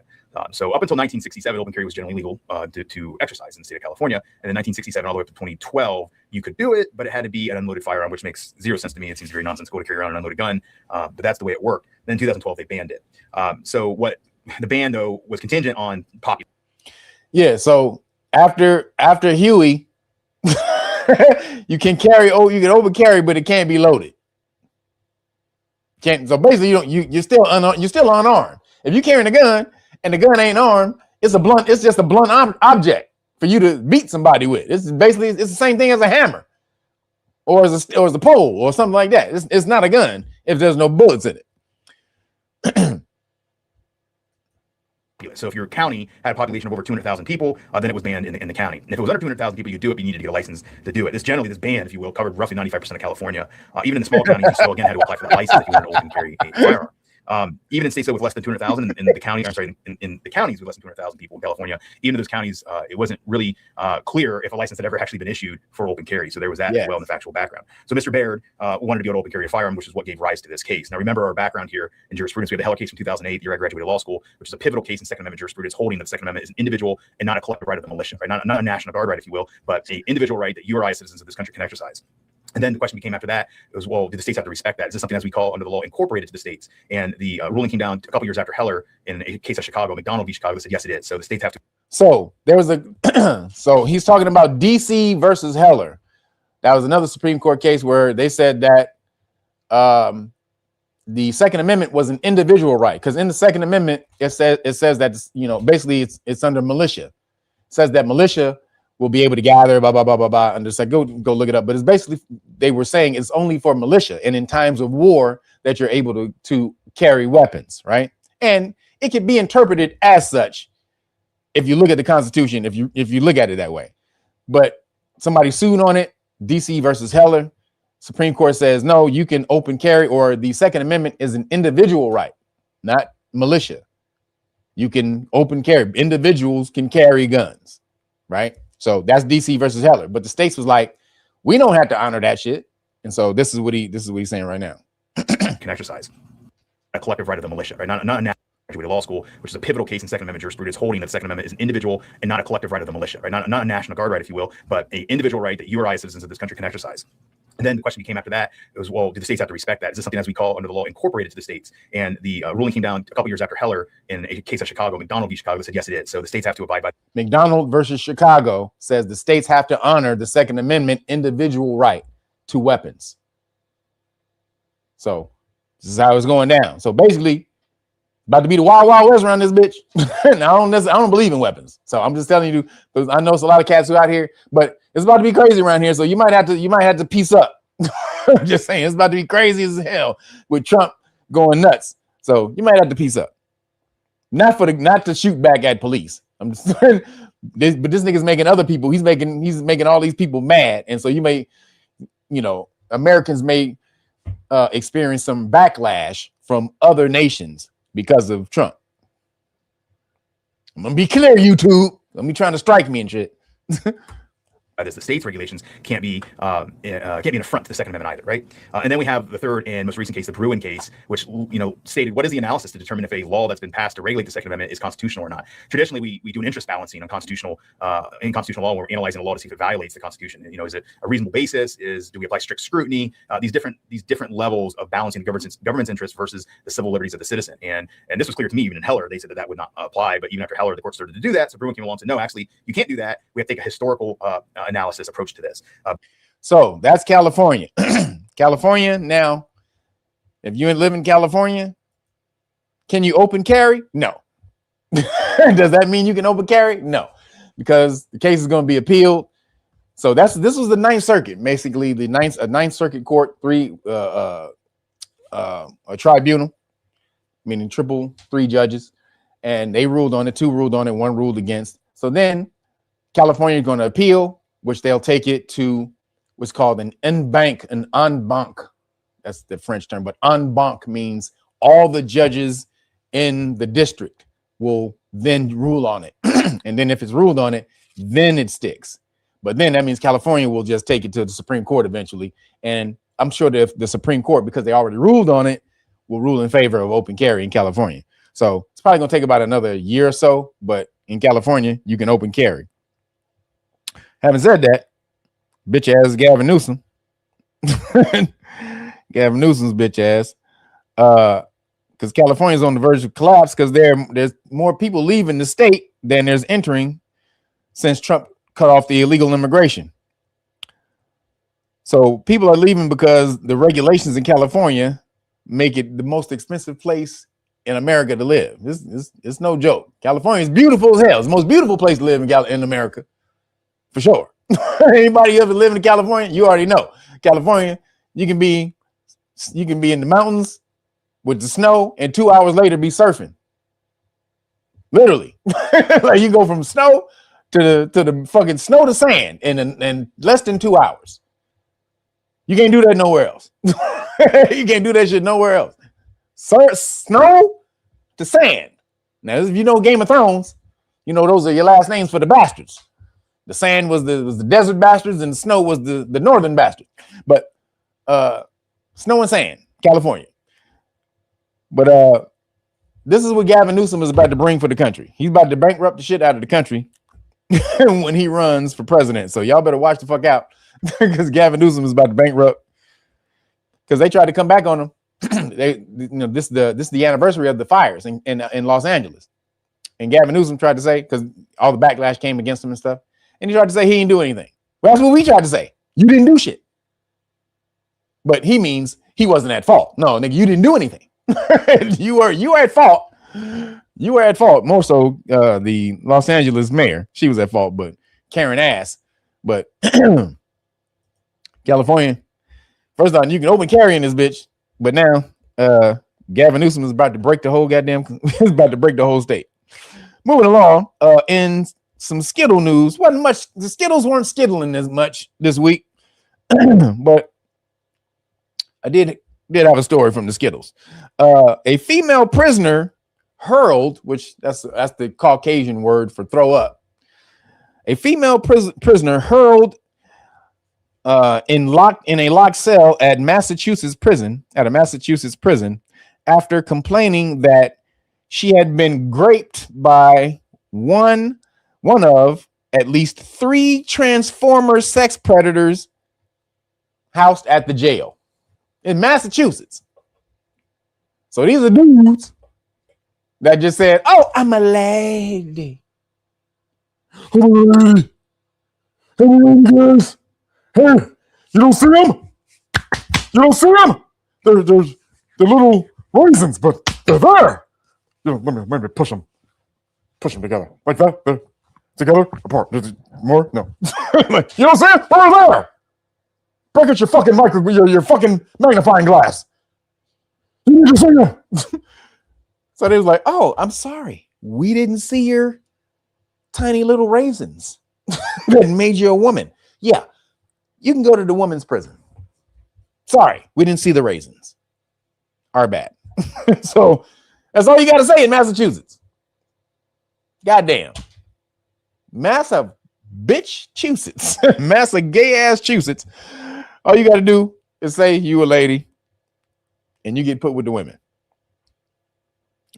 A federal prisoner was thrown into a locked cell at a Massachusetts prison after she told authorities she was allegedly raped by one of at least 4 Transformers. According to an investigation conducted by The Hill, MCI Fanger, that's her name. That's her name? Her first name? MCI? Who in the hell names their kid an acronym? 3 letters. MCI. Wait a minute. That medical constitution investigators. What the hell does that stand for? That's her first name. MCI. So MCI Framingham. That's the name. MCI Framingham. Oh, so this is okay. So this is the prison. I was about to say, I thought this was the woman. So that's the prison. Is punishing biological female inmates who speak up about alleged abuse at the hands of Transformer inmates. So they're throwing her in prison because she told. She told, and they threw her in a separate prison to be by herself. Oh, you don't want to be with you don't want to be with the Transformers? Well, take your ass over there after they tapped her, after they didn't, and put her in solitary confinement so that she couldn't tell nobody. One incarcerated woman who requested anonymity due to fear of retaliation told the outlet she informed the jail officials she was raped by a male prisoner who identifies as a Transformer in November. The alleged attacker has not been named. In return, the prison authorities have locked her up in a restrictive housing and only allow her to leave her cell once a day. Damn. To take a quick shower. That's it. She got raped by 3 big ass dudes and she gets punished? What the? They are treating me as if I should have kept my mouth shut, as if it's my fault, or as though I should have defended myself. Per the extensive report, seriously violent criminals, including sex predators, child rapists or grapists, domestic abusers, and killers, can gain access to female inmates just by telling officials they identify as a woman. I'm a lady, guys. The request is made possible by the state's 2018 criminal justice reform, which allows biologically male offenders convicted of those frightening crimes to be housed at female-only prisons. Massachusetts, what? That's the place, that's the state you want to do a crime in. If you're a dude, if you're a dude, that's the state you want to do a crime in, goddammit. All you got to do is at your trial, say you a lady, you identify as a lady. What? Hey, Massachusetts. Niggas about to be every criminal in the world about to fucking about to make his way to Massachusetts. Niggas about to pile up. Nigga, Massachusetts about to have an overrun right now in this bitch. Massachusetts. Yeah, nigga, Massachusetts. You can do a crime and then turn into a lady after you do the crime and get surrounded by women. Does that sound like punishment? Don't sound like punishment to me, because I'm gonna know. I tell you right now, you know, at those jails, at least 80% of them ladies is walking around with some hot cootie coo. But I mean, is ready to go, unless they lesbian. Well, let's be honest. But if they transformers or lesbians, then maybe not. But it's a whole lot of straight ladies in them damn places. I had a homeboy who was a security guard. Was a security guard at the prison. Told me many stories. Let's just say I've heard many stories. So being surrounded and being a man in a woman's prison is a privilege. That's a gift. Unless you a bitch ass soft feminine dude who, you know, beta male or some shit like that. But if you a dude, alpha, nigga, that's what you want to be. I'm a lady. So moving along. God damn. Massachusetts, get your shit together, Massachusetts. But if you a criminal, I gave you a little jewel right there. Just drop the jewel on you if you a criminal. So moving along. In the science and the weird, see, wasn't too much skittling this week. But in the science and the weird, is this, and this is the title of the article, is this humankind's earliest ancestor? Scientists argue a 7 million-year-old ape-like, a 7 million-year-old ape-like animal was the first to walk on 2 legs. It's considered to be one of the most decisive steps in human evolution. Now, scientists believe they have pinpointed when our ancestors made the transition from walking on all 4s to standing on 2 legs. An ape-like animal that lived in Africa 7 million years ago is the best contender for humankind's earliest ancestor, they say, as fresh analysis has revealed its bones were adapted to walking upright. The fossilized remains of the species called, oh, here we go, goddamn, with y'all in these damn medical names or these anthropology, let's see, Sahelanthropus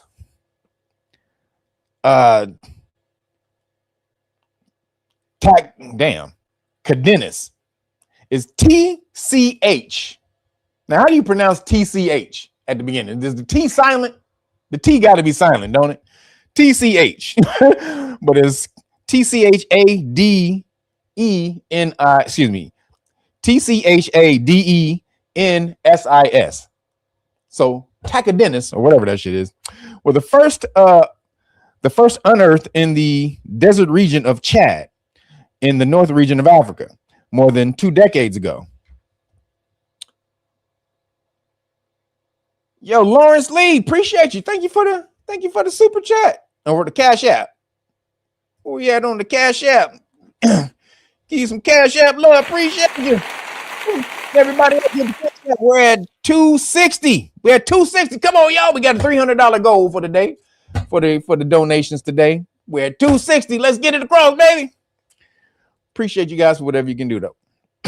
Also, may the force be with you. May it be with you, god dang it. Oh, and let me just say, where's my other hold on.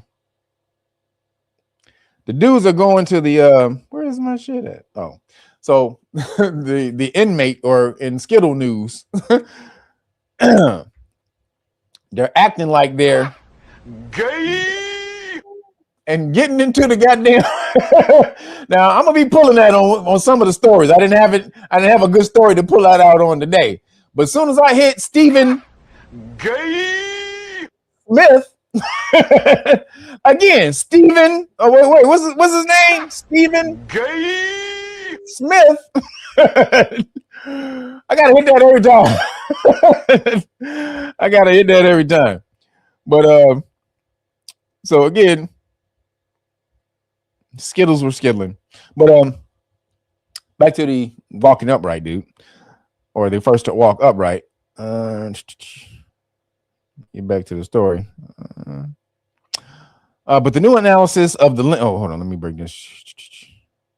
Oh, okay. The fossilized remains. Oh, I just read that. Okay. The anatomy of the skull suggested that it likely sat directly on top of the spine, the first indication it may have walked upright. But new analysis of the limbs confirms the species would move around on 2 legs, as the bones contain a feature only found in bipedal groups. Now, what did they find? What being or animal did they find? Now, if we go back into the history, the stories, the Anunnaki. Let me see. This is my Anunnaki tattoo right here. This is a lot of people don't know this, or they ask me what this is. This is cuneiform. Damn it, I just scratched my shit up. But this is cuneiform right here. This is in cuneiform, ancient Sumerian. This is heaven. This is the heavens, or where they came from in ancient Sumerian. And this is cuneiform around there. And around it. So and so then basically the ancient Sumerians, they had the story. The Anunnaki came down. They was on some, we about to make a new slave shit because we don't feel like mining this gold. Basically the story goes their atmosphere was the ozone, or the ozone layer, whatever, in the atmosphere was dying down. So they needed something to fill it to help reflect, because they have a binary sun system. So they needed something to reflect the sun. So they needed gold. Was what protects against sunlight, blocks out against sunlight. That's why the spaceships are lined with gold. A lot of people don't know that. The NASA ships that go out into space, they're lined with gold because it reflects the UV rays and stuff. So the Anunnaki came here to mine gold. After a minute of mining that gold, they was like, "This is crazy, bitch." So basically, they got here and they actually had some slave or some subservient Anunnaki, or people. They were called the Ijiji. So the Ijiji were the workers. The Anunnaki were the elite class. They were the bougie niggas, right? And the Anunnaki had some workers, the slave niggas, basically like the Mexicans in California. And that's what they was like. The Ijiji was like Mexicans in California. They're the Mexicans of America. They were the slave worker class. And so the Ijiji, after mining the gold, well, first off, what happened was, so the Anunnaki and the Ijiji was mining. So there's some lower class Anunnaki as well, but the Ijiji were just the main worker. And the Ijiji, they was out there mining the gold, and they were like, "Nigga, it's hot. We in Africa, bitch. Like, nigga, goddamn, nigga. Nigga. It's hot as shit out here, nigga. So the Gigi was like, fuck this shit. Fuck it. We not doing this. No, we not doing it, bitch. Now what? And the Anunnaki was like, who this nigga talking to? Who are you talking to? You talking to me?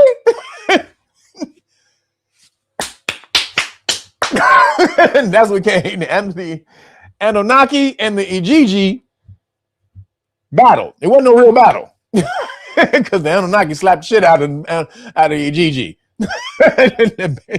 That's basically what happened. The Anunnaki smacked shit up out of the Igigi, but the Igigi didn't go back to be slaves. They said, "Fuck you, nigga. We still not gonna be your slave." And they went out into the world and multiplied. That's when you go out into the world and multiply all that shit. That was the Igigi. They was the first to go out there and do that shit.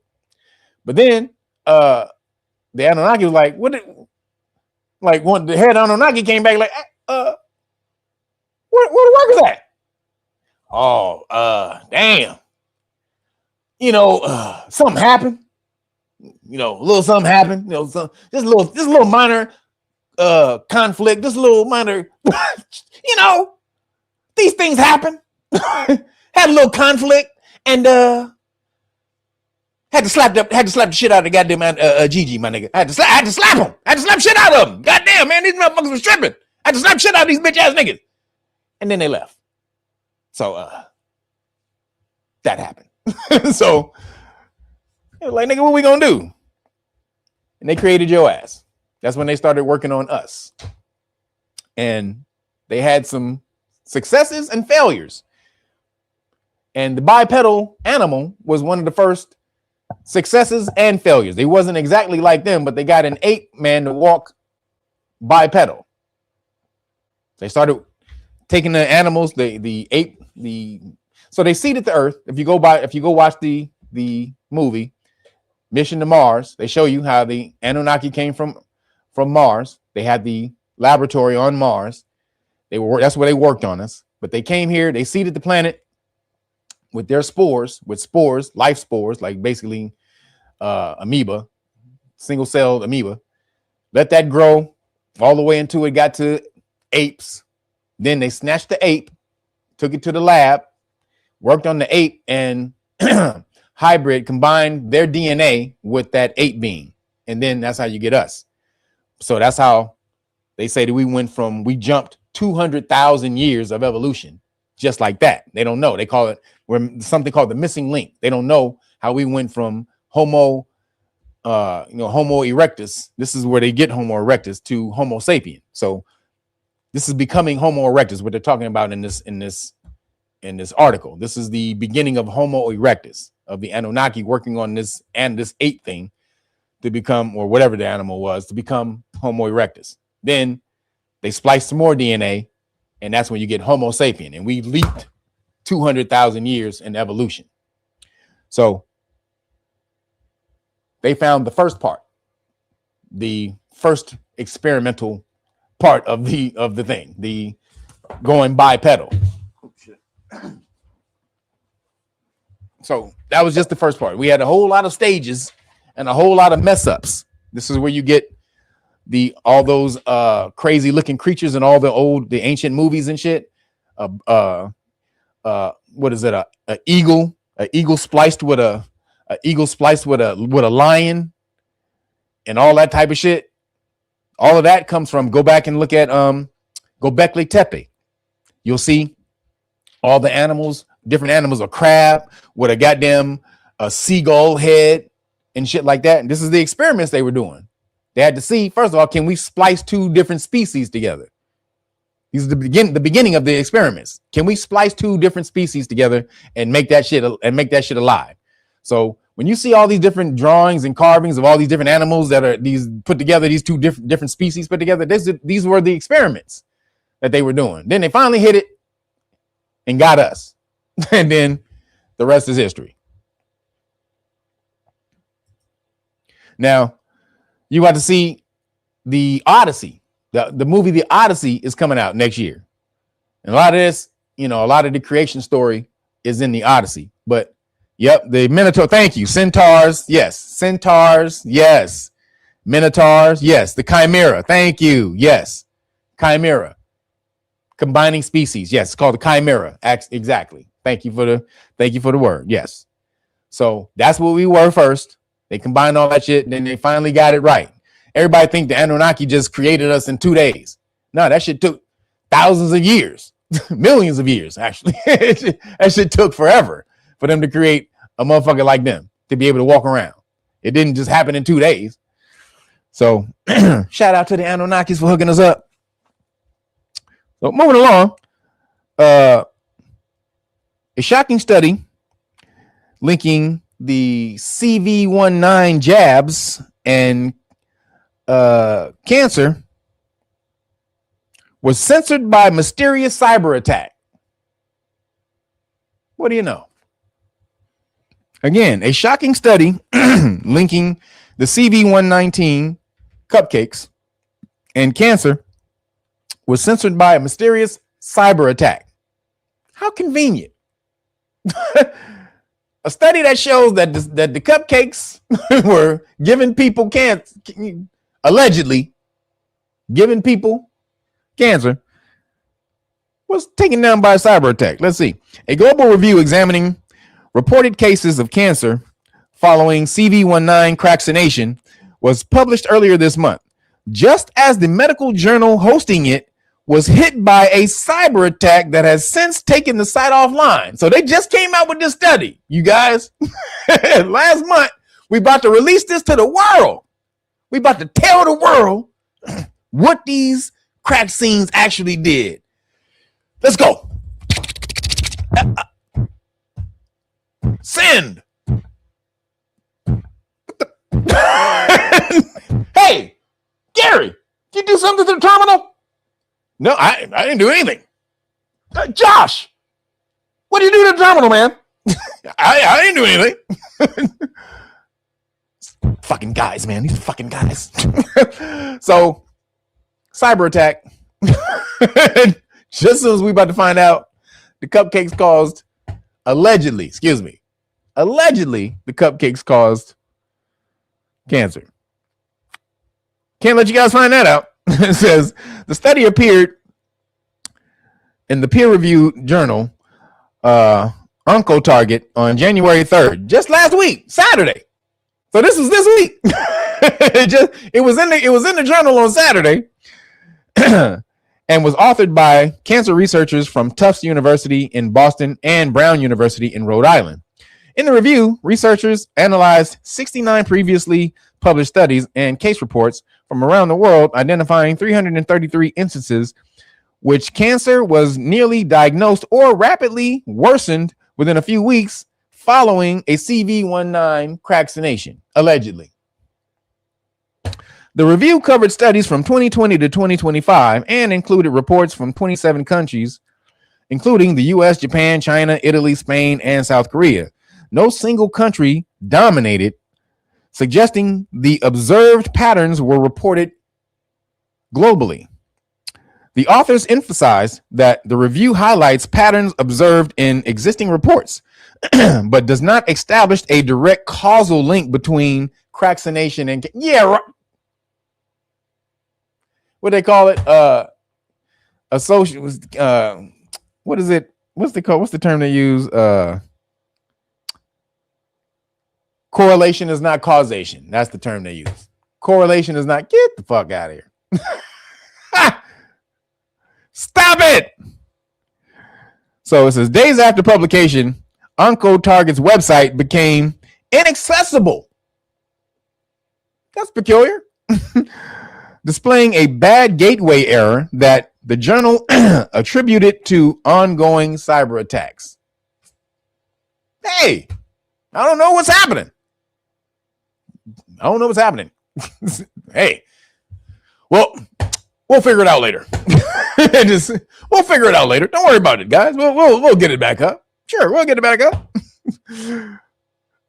Yep, a denial of what is it? Denial of digital something. Yeah, the DDoS attack. Denial digital something service.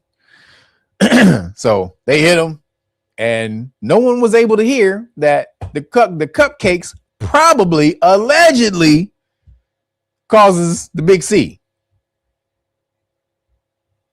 Goddamn. So everybody,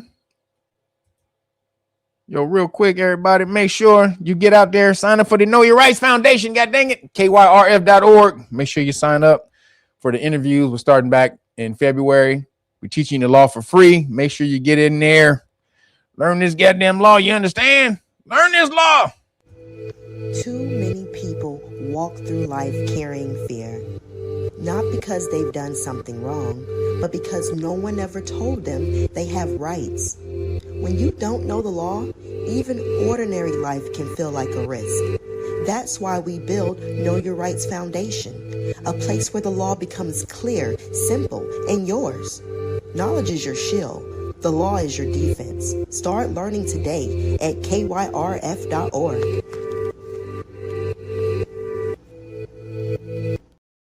You heard her. Start learning today. Get your butt over there, sign up. We'll hit you back with an interview date.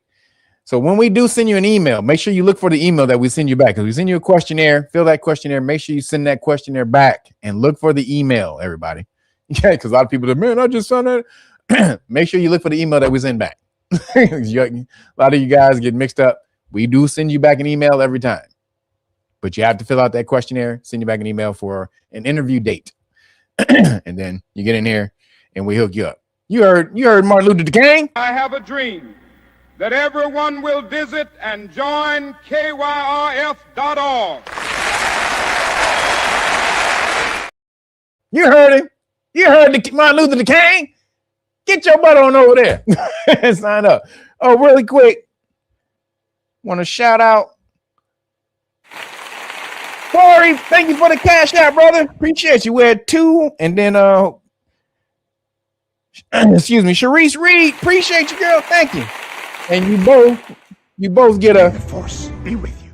Appreciate you. We had 273. Then we had 273. Appreciate you guys. Let's get us over more. We had the $300 goal, everybody. Let's get it over the hump. So yeah. Cyber attack just so happens to take down the news of what the cupcake has been doing this whole time. That shit is gay. So keep it moving on. So moving along. Scientists may have found a way to make cells burn more calories by turning up the heat inside our cellular power plants. Now, as a personal trainer, I don't necessarily agree with this science. However, I got to tell you the science. Researchers have developed experimental compounds that make cells burn more calories by subtly tweaking how mitochondria produce energy. Older versions of these chemicals were once used for weight loss, but were banned for being deadly. Seems like a good damn reason. To me, seemed like a good damn reason to ban it. You think? Just spitballing. Think that might be a good reason. The new approach fine-tunes the effect, allowing cells to burn extra fuel safely. Yeah. If successful, this could pave the way for new obesity treatments with added health benefits. Yo, appreciate you, Dexter. You said 293. We got 293. I love how y'all counting. That's hilarious. We got 293 up in here, baby. Almost there. Almost there. Appreciate you, brother. So fat people don't start getting happy and start dancing and shit. Start crip walking around the house. Hold on. It says the research team, which included scientists from UTS and Memorial University of Newfoundland and Canada, focused on compounds known as mitochondria uncouplers. These molecules cause cells to use fuel less efficiently, releasing some. Hold on, my bad, lost it. Releasing some of that energy as heat instead of converting it into usable power. Mitochondria are often called the powerhouses of the cell. They turn the food you eat into chemical energy called ATP. See, this is what you learn when you become a trainer. All this shit is in science class, or and nutrition is also called ATP, or excuse me, adenosine. Shit flying around in this bitch. Excuse me. Adenosine triphosphate. Mitochondria uncouplers disrupt this process, triggering cells to consume more fats to meet their energy needs. So basically, it's tricking the cell into using more energy, consuming more energy, whatever this compound is. So you just sit down, so you can sit on the couch and burn calories. I don't agree with that. Get off your ass and get out there and start doing something. Burn some calories, god dang it. Who was that? Appreciate you. We got Bell. Excuse me. Appreciate you, Bell. Hold on, let me get you in here.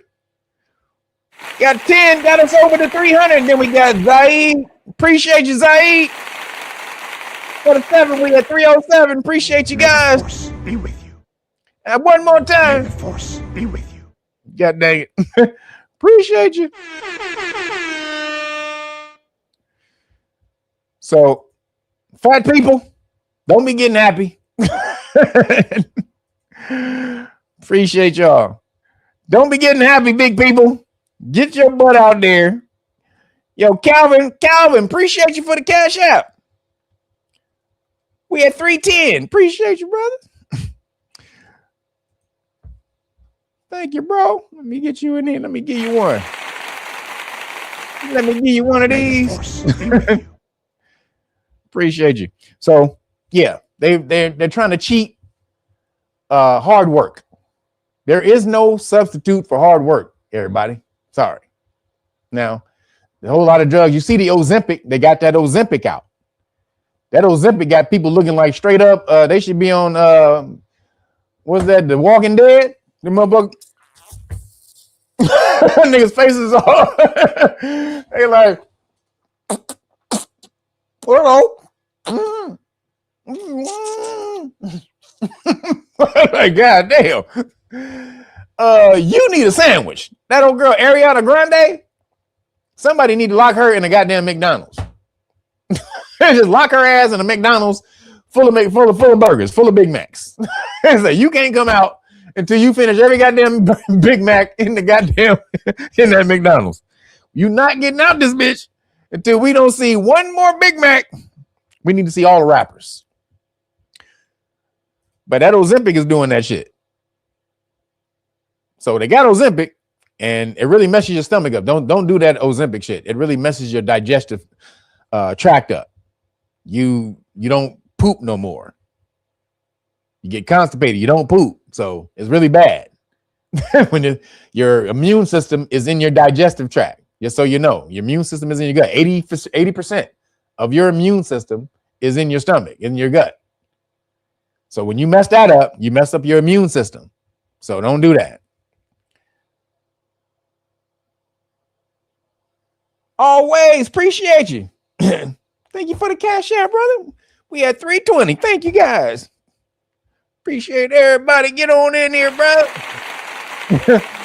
On in here, brother. One more for you, brother. May the force be with you. So moving along. Hey, just be healthy, guys. Eat healthy. I'm still on my cleanse, but I'm on fish. I'm on the fish part of it now. So I'm still on my cleanse. No sugar, no nothing, but still just on the fish side of the game. And my body feels great. So no, there's no substitute for hard work. And working out feels good. Actually, just so you know, working out feels good. It increases your endorphins. So endorphins are to make you feel good. Some of them make you feel good chemicals in your body. So you want endorphins, help you feel good throughout the day. As well as gives you, once you really get into it, you get what they call a fitness high, a workout high. You get to that dopamine storage. That's just crazy. you get a workout high. You're really doing some shit. So moving along. Oops. Ooh, where'd it go? Oh, here we go. All right. So this is crazy. Speaking of the cupcakes, Americans ditch cheese. They threw away their cheese after they find out the P.F. Pfizer bakery ingredient is now found in 90% of dairy products. Pfizer, P.F. Pfizer bakery is making your cheese. 90% of all cheese has a Pfizer chemical they created in your cheese. Do you want to be eating Pfizer cheese? Fees? Fizzies? You don't want to be eating fizzies. Fizzies? I don't want that shit. No fizzies for me. Many Americans were surprised to learn that roughly 90% of cheese contains a lab-made enzyme developed by Pfizer, and it does not have to be labeled. No more cheese for me, goddammit. I don't need that anyway. Let me show you an alternative.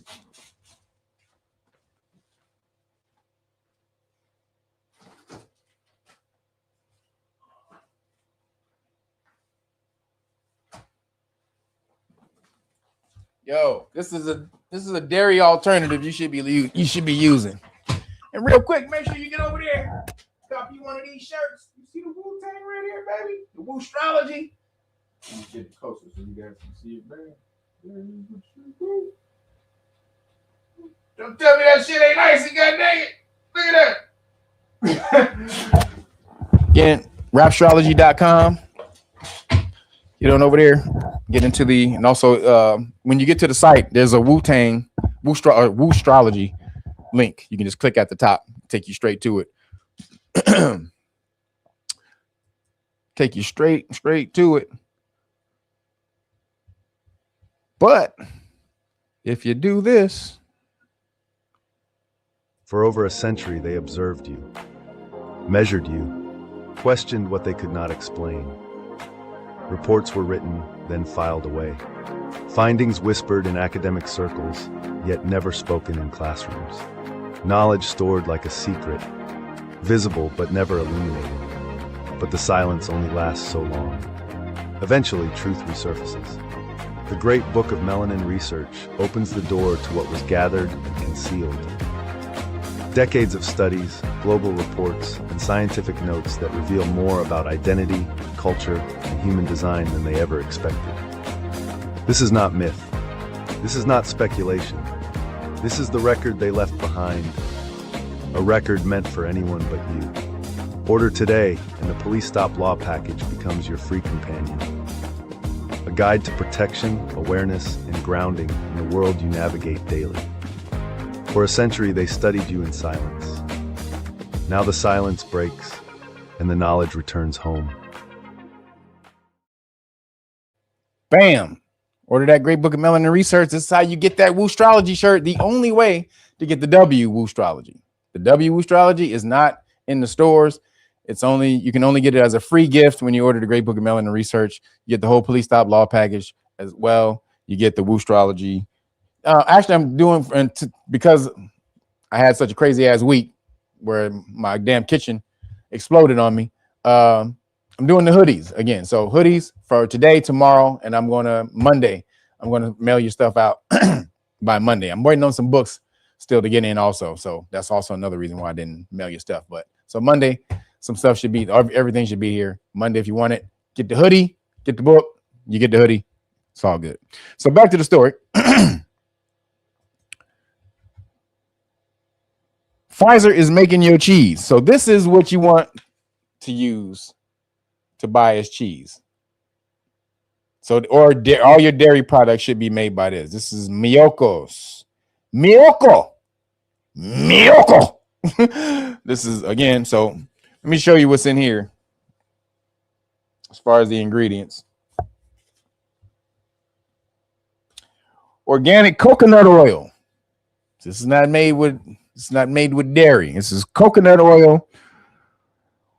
Cultured cashew milk. Water, filtered water, organic sunflower oil, sea salt. That's in. This is all like is basically all in this thing. If you leave this is how you know this is good. If you leave this sitting on the counter for about an hour, if you come back, this is gonna be a puddle of a puddle of juice. This is how you know it don't clog your arteries up. It's at room temperature, it melts. Whereas butter stays hard as shit at room temperature, letting you know that's clogging up your shit. But they also make cheese. This company also makes cheese, and the cheese is good as hell. So cashew milk, coconut oil. Bam, you want that. Now I can't do the rest of the shit with it because it's a milk.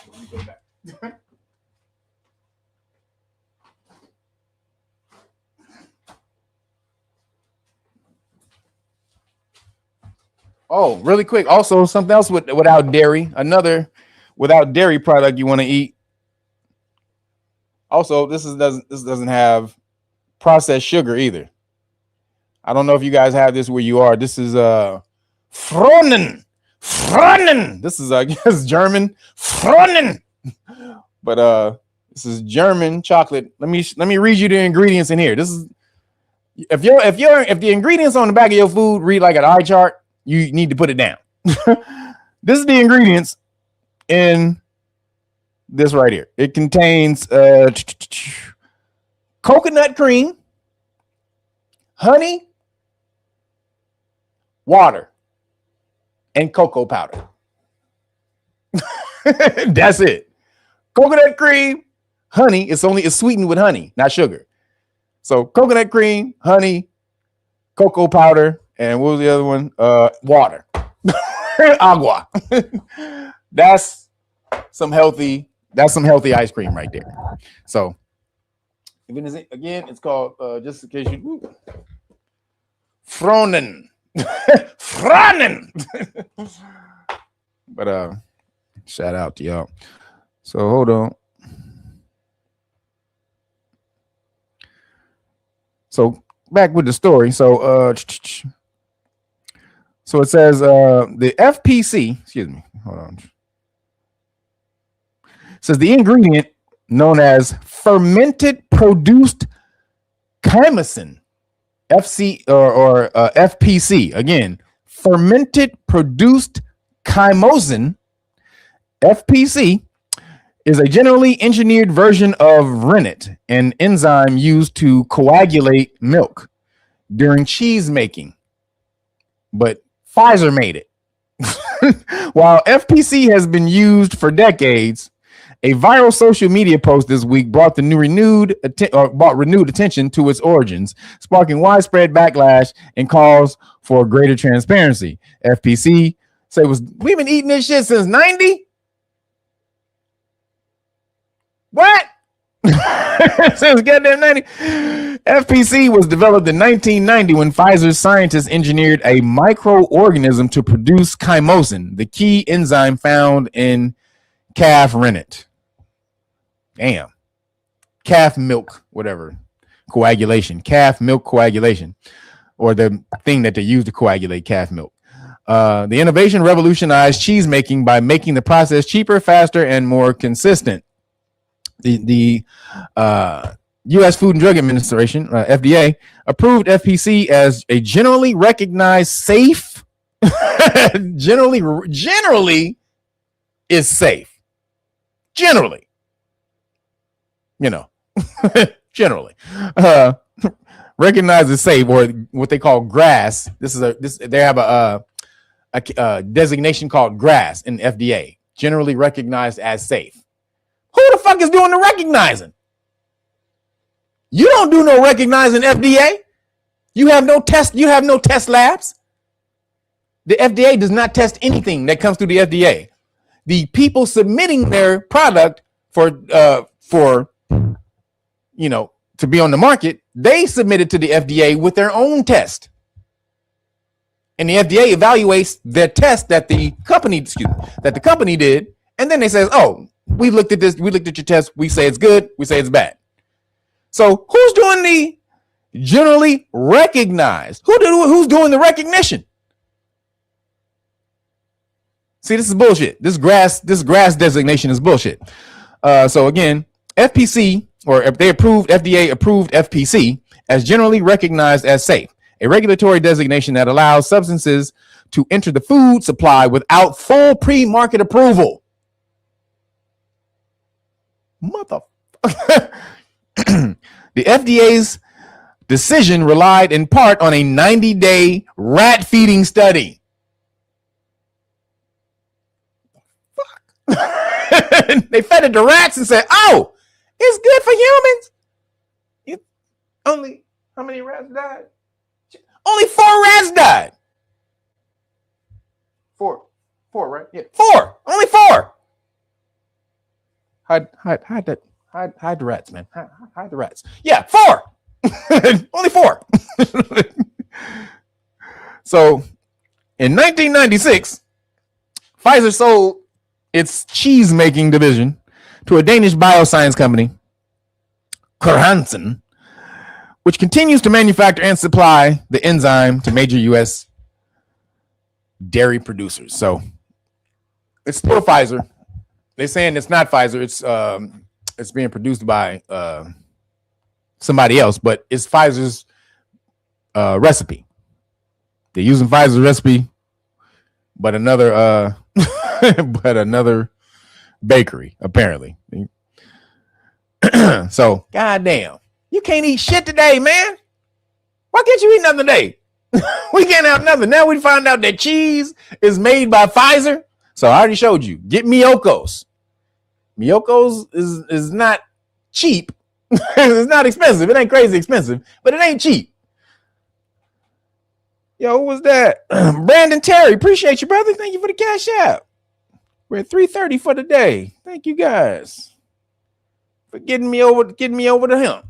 We're at 3:30 for the day. So yeah, Miyoko's. Everybody, you should have it in your store. It should be at Kroger's if you're on the East Coast, Ralph's if you're anywhere on the West Coast.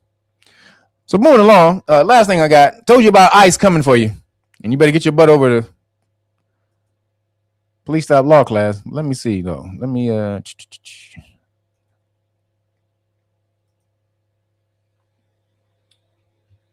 on. So check this out. This harassment from ICE has gotten out of control. Not only have they shot a married couple in Portland, but there's countless videos of them attempting to detain and harass random people in random places, some even black. Like I said before, if a white woman ain't safe, no one is. So real quick, the people they shot in Portland was Tren de Agua. But they say the married couple that was shot in Portland, that was the Tren de Agua cats. So they was gangsters, and they won. That's how that shit went down. So check it out. Some of these atrocious acts. State at your discretion, police are en route. It looks like caller saying that he was shot twice by ICE, and his wife was shot as well. Your top group is going to be Ops 1, Engine 7 with Medic 314 and Medic 321 with police en route. This will be a shooting at the... We have a male who was shot twice in the arm and his wife who was shot in the chest. Your top group is going to be Ops 1. Stand by for additional dispatch.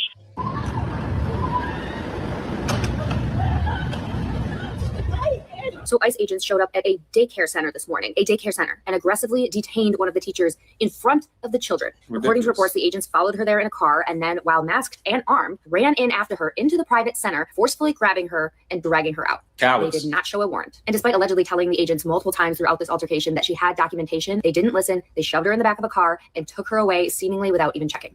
And to be crystal clear, I do not give a flying fuck if she is undocumented. There is not a single circumstance that makes this okay. This woman is an infant teacher at the center and is also a mother. Parents that spoke to reporters talked about how when they got here today, there were many children and teachers crying. They are now taking the women that are taking care of our babies so that women like us can work. They are terrorizing our children in their safe spaces. This is the Trump administration. What's here? Random woman, mind her business in the Walmart parking lot. Oh, really quick, some background on the person that ICE was looking after that day when they shot that woman. The guy that they were after, the illegal immigrant that the woman was trying to protect that day, happened to be a child molester. Excuse me. Yeah, I got it. Allegedly. But no, he wasn't. He was actually convicted. So I can't. It's not allegedly. He was convicted of child assault. So these are the people that they was trying to protect. She was trying to block the street and prevent ICE from taking in a goddamn child abuser. What the hell are you doing? They show you they don't know what the hell they're doing. It's just anything against Trump. They don't evaluate whether it's good or not, whether it's moral or not. You are protecting child. What the hell are you doing? So maybe that's also why her karma came back on her. She was actually protecting a child. You know. What? So, hey.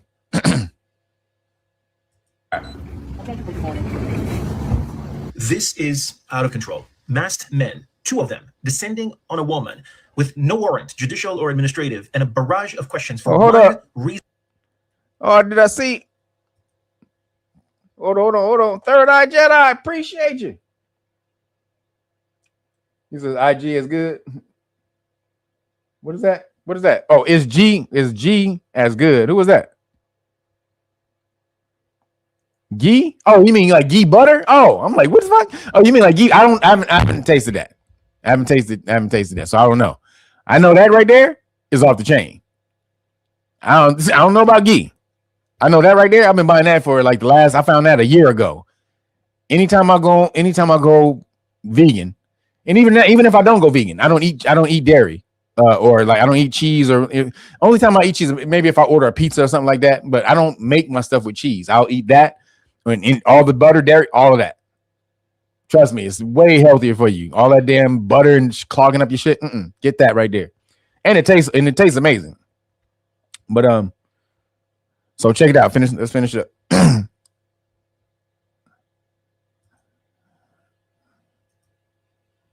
Reason only she looks Hispanic. This is not law enforcement. This is harassment and prejudice and discrimination dressed up as law enforcement. Is that a black dude? The most relaxed interpretation you can give of the recent Supreme Court ruling that says that ICE can detain people based on the color of their skin or their language and their location. A decision, by the way, that will go down in history as one of the most unjust and unfair decisions out of the bench. So ICE can basically what they're saying is it didn't necessarily say that ICE can detain you based off the color of your skin. It basically says that these are determining factors, or what's called totality of circumstances, to determine if a person may be suspected of a crime, which the crime is being an illegal immigrant. So they just can't walk up to you based on your color. It has to be like your color, and you may be speaking Spanish, or you're in an area where there's a lot of illegal immigrants. So it is messed up, but this is how you determine an illegal immigrant. The illegal immigrants don't look like the people who are in America. So that's why they used your description being a factor, because most people who are illegal immigrants don't look like, or speak like Americans. So they said, all right, you can use look, but not just look. It has to be also based off some other factor, not just look. But is ICE following that though? See, that's what you have to understand. Is ICE following that ruling? Not even in the most relaxed and loose interpretation of that can this be justified. And yet she is targeted by Trump's private police because she's brown, because she's Hispanic, she probably has an accent. And this, ladies and gentlemen, is the result of the dehumanization process that this administration has planned and executed. Hispanic now equals undocumented, it equals unlawful, criminal, undesirable. It means targeted, wanted, hunted. And the hunter is an untrained, uneducated, masked man. But saddest of all, he's also cheered on by a segment large enough of this population that should have no place at all in a democratic society. I almost got detained by an ICE agent on my mail route. That's crazy. All right, man. So look, I swear I never thought I would be in a position to get deported from the country that I was born in. So like I'm out here doing my mail route as usual, just trying to finish up the day. And the next thing I know, like it's an ICE agent like telling me to put my hands where he can see them. So at first I thought it was like a joke or something. I'm like, sir, like, I'm with the US Post Office. I'm literally at work. But he not laughing. He like circling around me like, what country I'm from? Hold up. Wearing sandals when all the niggas rocking Jay.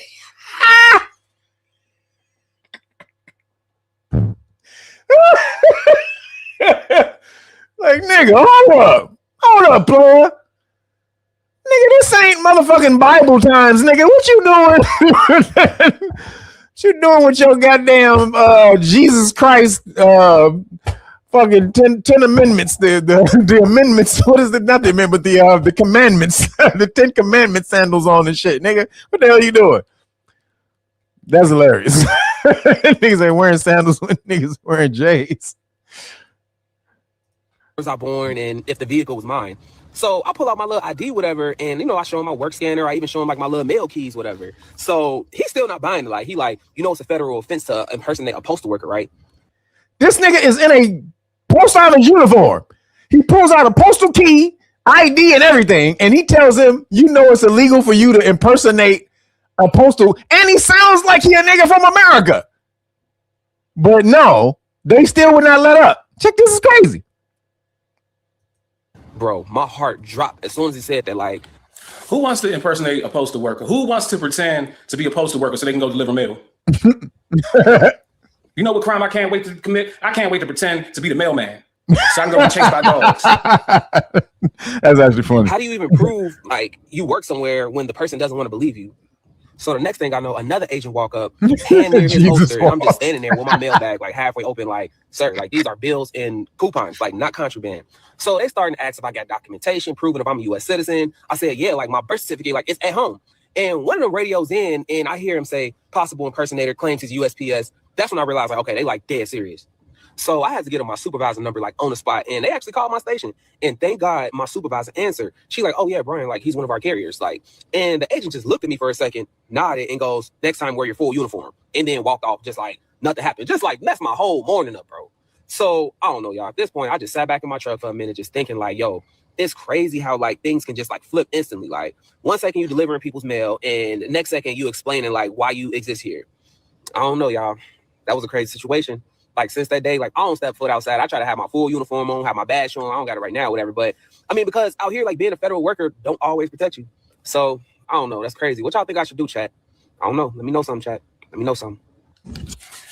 No, I'm not gonna say what I'm thinking. I just had to have what y'all thinking into a difficult conversation with my sailors. I tell my sailors that if somebody looked at you and it's possible that they could assume that you're not an American, start carrying your passport around. Last week at 6:30 in the morning, a sailor went to a Wawa, less than 2 miles from the base. He was in uniform. He pulls out of the parking lot, is almost immediately stopped by a Norfolk police marked vehicle. Out of the vehicle emerges not just a Norfolk police officer, but also an ICE agent. Now, the Norfolk police officer told him at first that the reason why he was pulled over is because his windows was too dark. When the sailor in uniform provides paperwork that proved that his vehicle... A U.S. sailor in his uniform, y'all. Did this nigga go to a costume? is Mexicans or niggas going to costume places and just wearing American uniforms so they don't get deported? Is that what they thinking? Niggas is ordering costumes, nigga, off the internet so they don't get deported and walking around. Who the fuck want to walk around all day looking like a goddamn sailor? The fuck? Or a postal worker? If you ain't got to be doing that. Goes within Virginia Regulation 410. The ICE agent tells this sailor that he has reasonable suspicion to believe that sailor was in the United States illegally, that he needed to provide identification to prove otherwise. He gives the ICE agent his military ID, to which the ICE agent responds, that is not sufficient identification. So for an hour and a half, this sailor in uniform with a current military ID is detained until he can... With a military ID in uniform. Y'all better get over here and start learning your goddamn rights. You understand? This is a military... This is a military employee, federal employee, soldier, Navy uniform on, and his military ID, and this motherfucker like, nah, nigga, I don't believe you, bitch. Produce a passport to prove that he's an American citizen. Never mind the fact that this sailor went on a combat deployment with his ship. Never mind the fact that this sailor went through the recruiting process, went through boot camp, went through whatever A school or school that they went to, joined the military under the right pretenses. Never mind all of that stuff. A Norfolk police officer riding around with an ICE agent looks at him because he's Hispanic. That's reasonable suspicion to believe that he's in America illegally. Yes, I had to tell my sailors, who many of them are of Hispanic descent. Some of them are Africans. I had to tell my sailors, if somebody could look at you and say, I don't know if they're American, then you got to carry around your passport. That's the sad state of affairs that we're in America, is that no matter the fact that you are in your military uniform, on your way to a military base with a military ID, this government, as it is currently set up, makes it okay for the fact that you are Hispanic to be stopped and harassed by... Hey, nigga, you funny as shit today. Nigga, I'm getting the Captain America outfit, nigga, with a shield. They gonna fuck with you there. Police and ICE agents, ridiculous. Correct me if I'm wrong, you are in your military uniform, on your way to a military base with a military ID. This government, as it is currently set up, makes it okay for the fact that you are Hispanic to be stopped and harassed by police and ICE agents. Ridiculous. Which, correct me if I'm wrong, why are they riding around together? Who sanctioned this stop? I would like to know the connection between these two officers, because why is an ICE agent getting out of a Norfolk Police Department police officer's vehicle during a traffic stop? That ain't your jurisdiction as ICE. So why are you even on the scene? If a regular citizen was out there, then they would be arrested for impeding on the investigation or impeding on the officer's duties. But the ICE agent, after this illegal stop, then says, by the way, we don't think you're from here. Where your papers at? You can serve your country at risk of losing your life and then come back to your country and be harassed because of what you look like. This is the America that we making great again. Yeah, and that's exactly what they used to go through when they fought in Vietnam and all the other.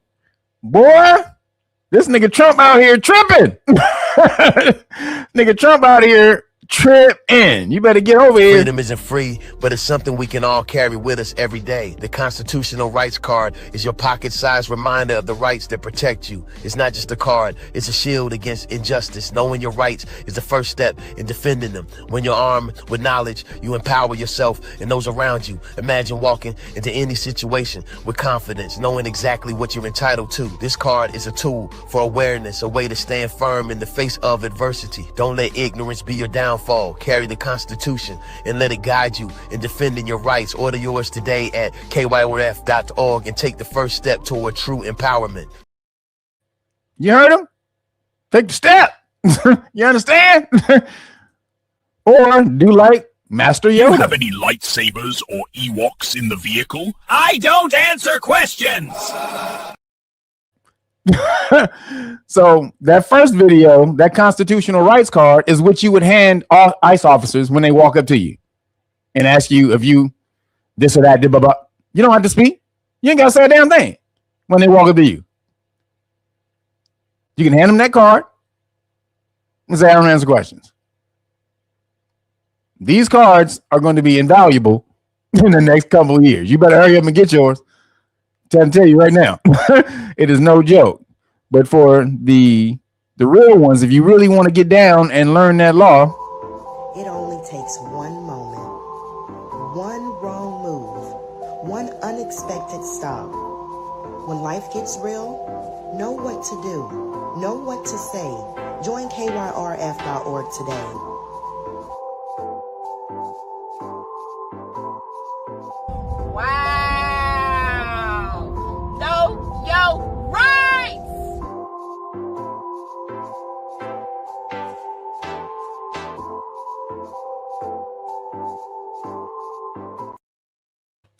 know your damn rights. You understand? Get over here, learn these rights, learn what you're supposed to do when police officers try to violate your constitutional rights so that you can smash on them.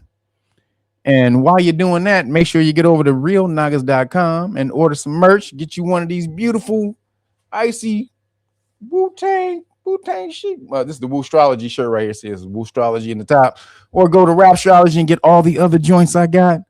Excuse me. Get all the other stuff I got. Make sure you get over there and also get this great book of melanin.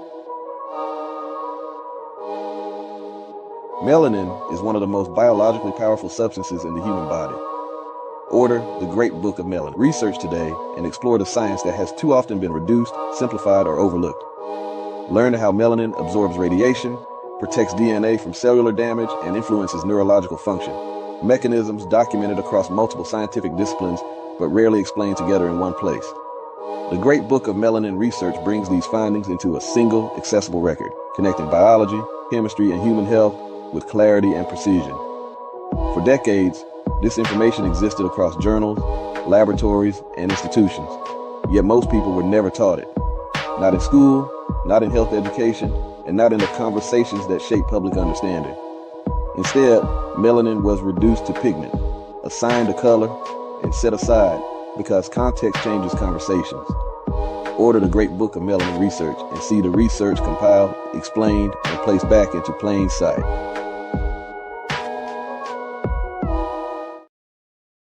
Boom. Get on over there, get that.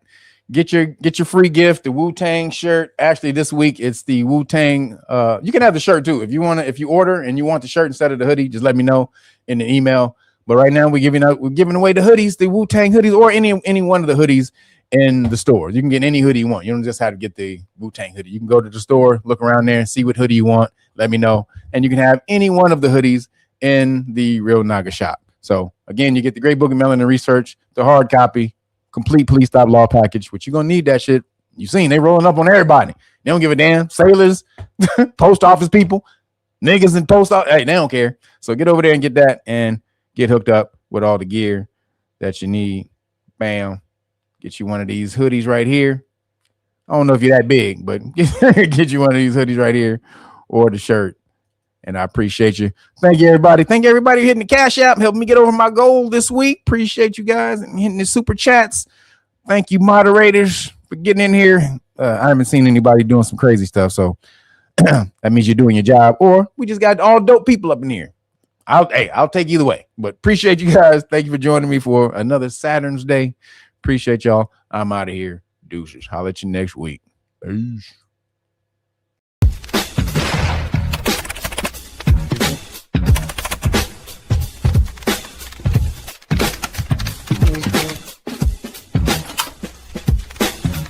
Real Nagas, tap in.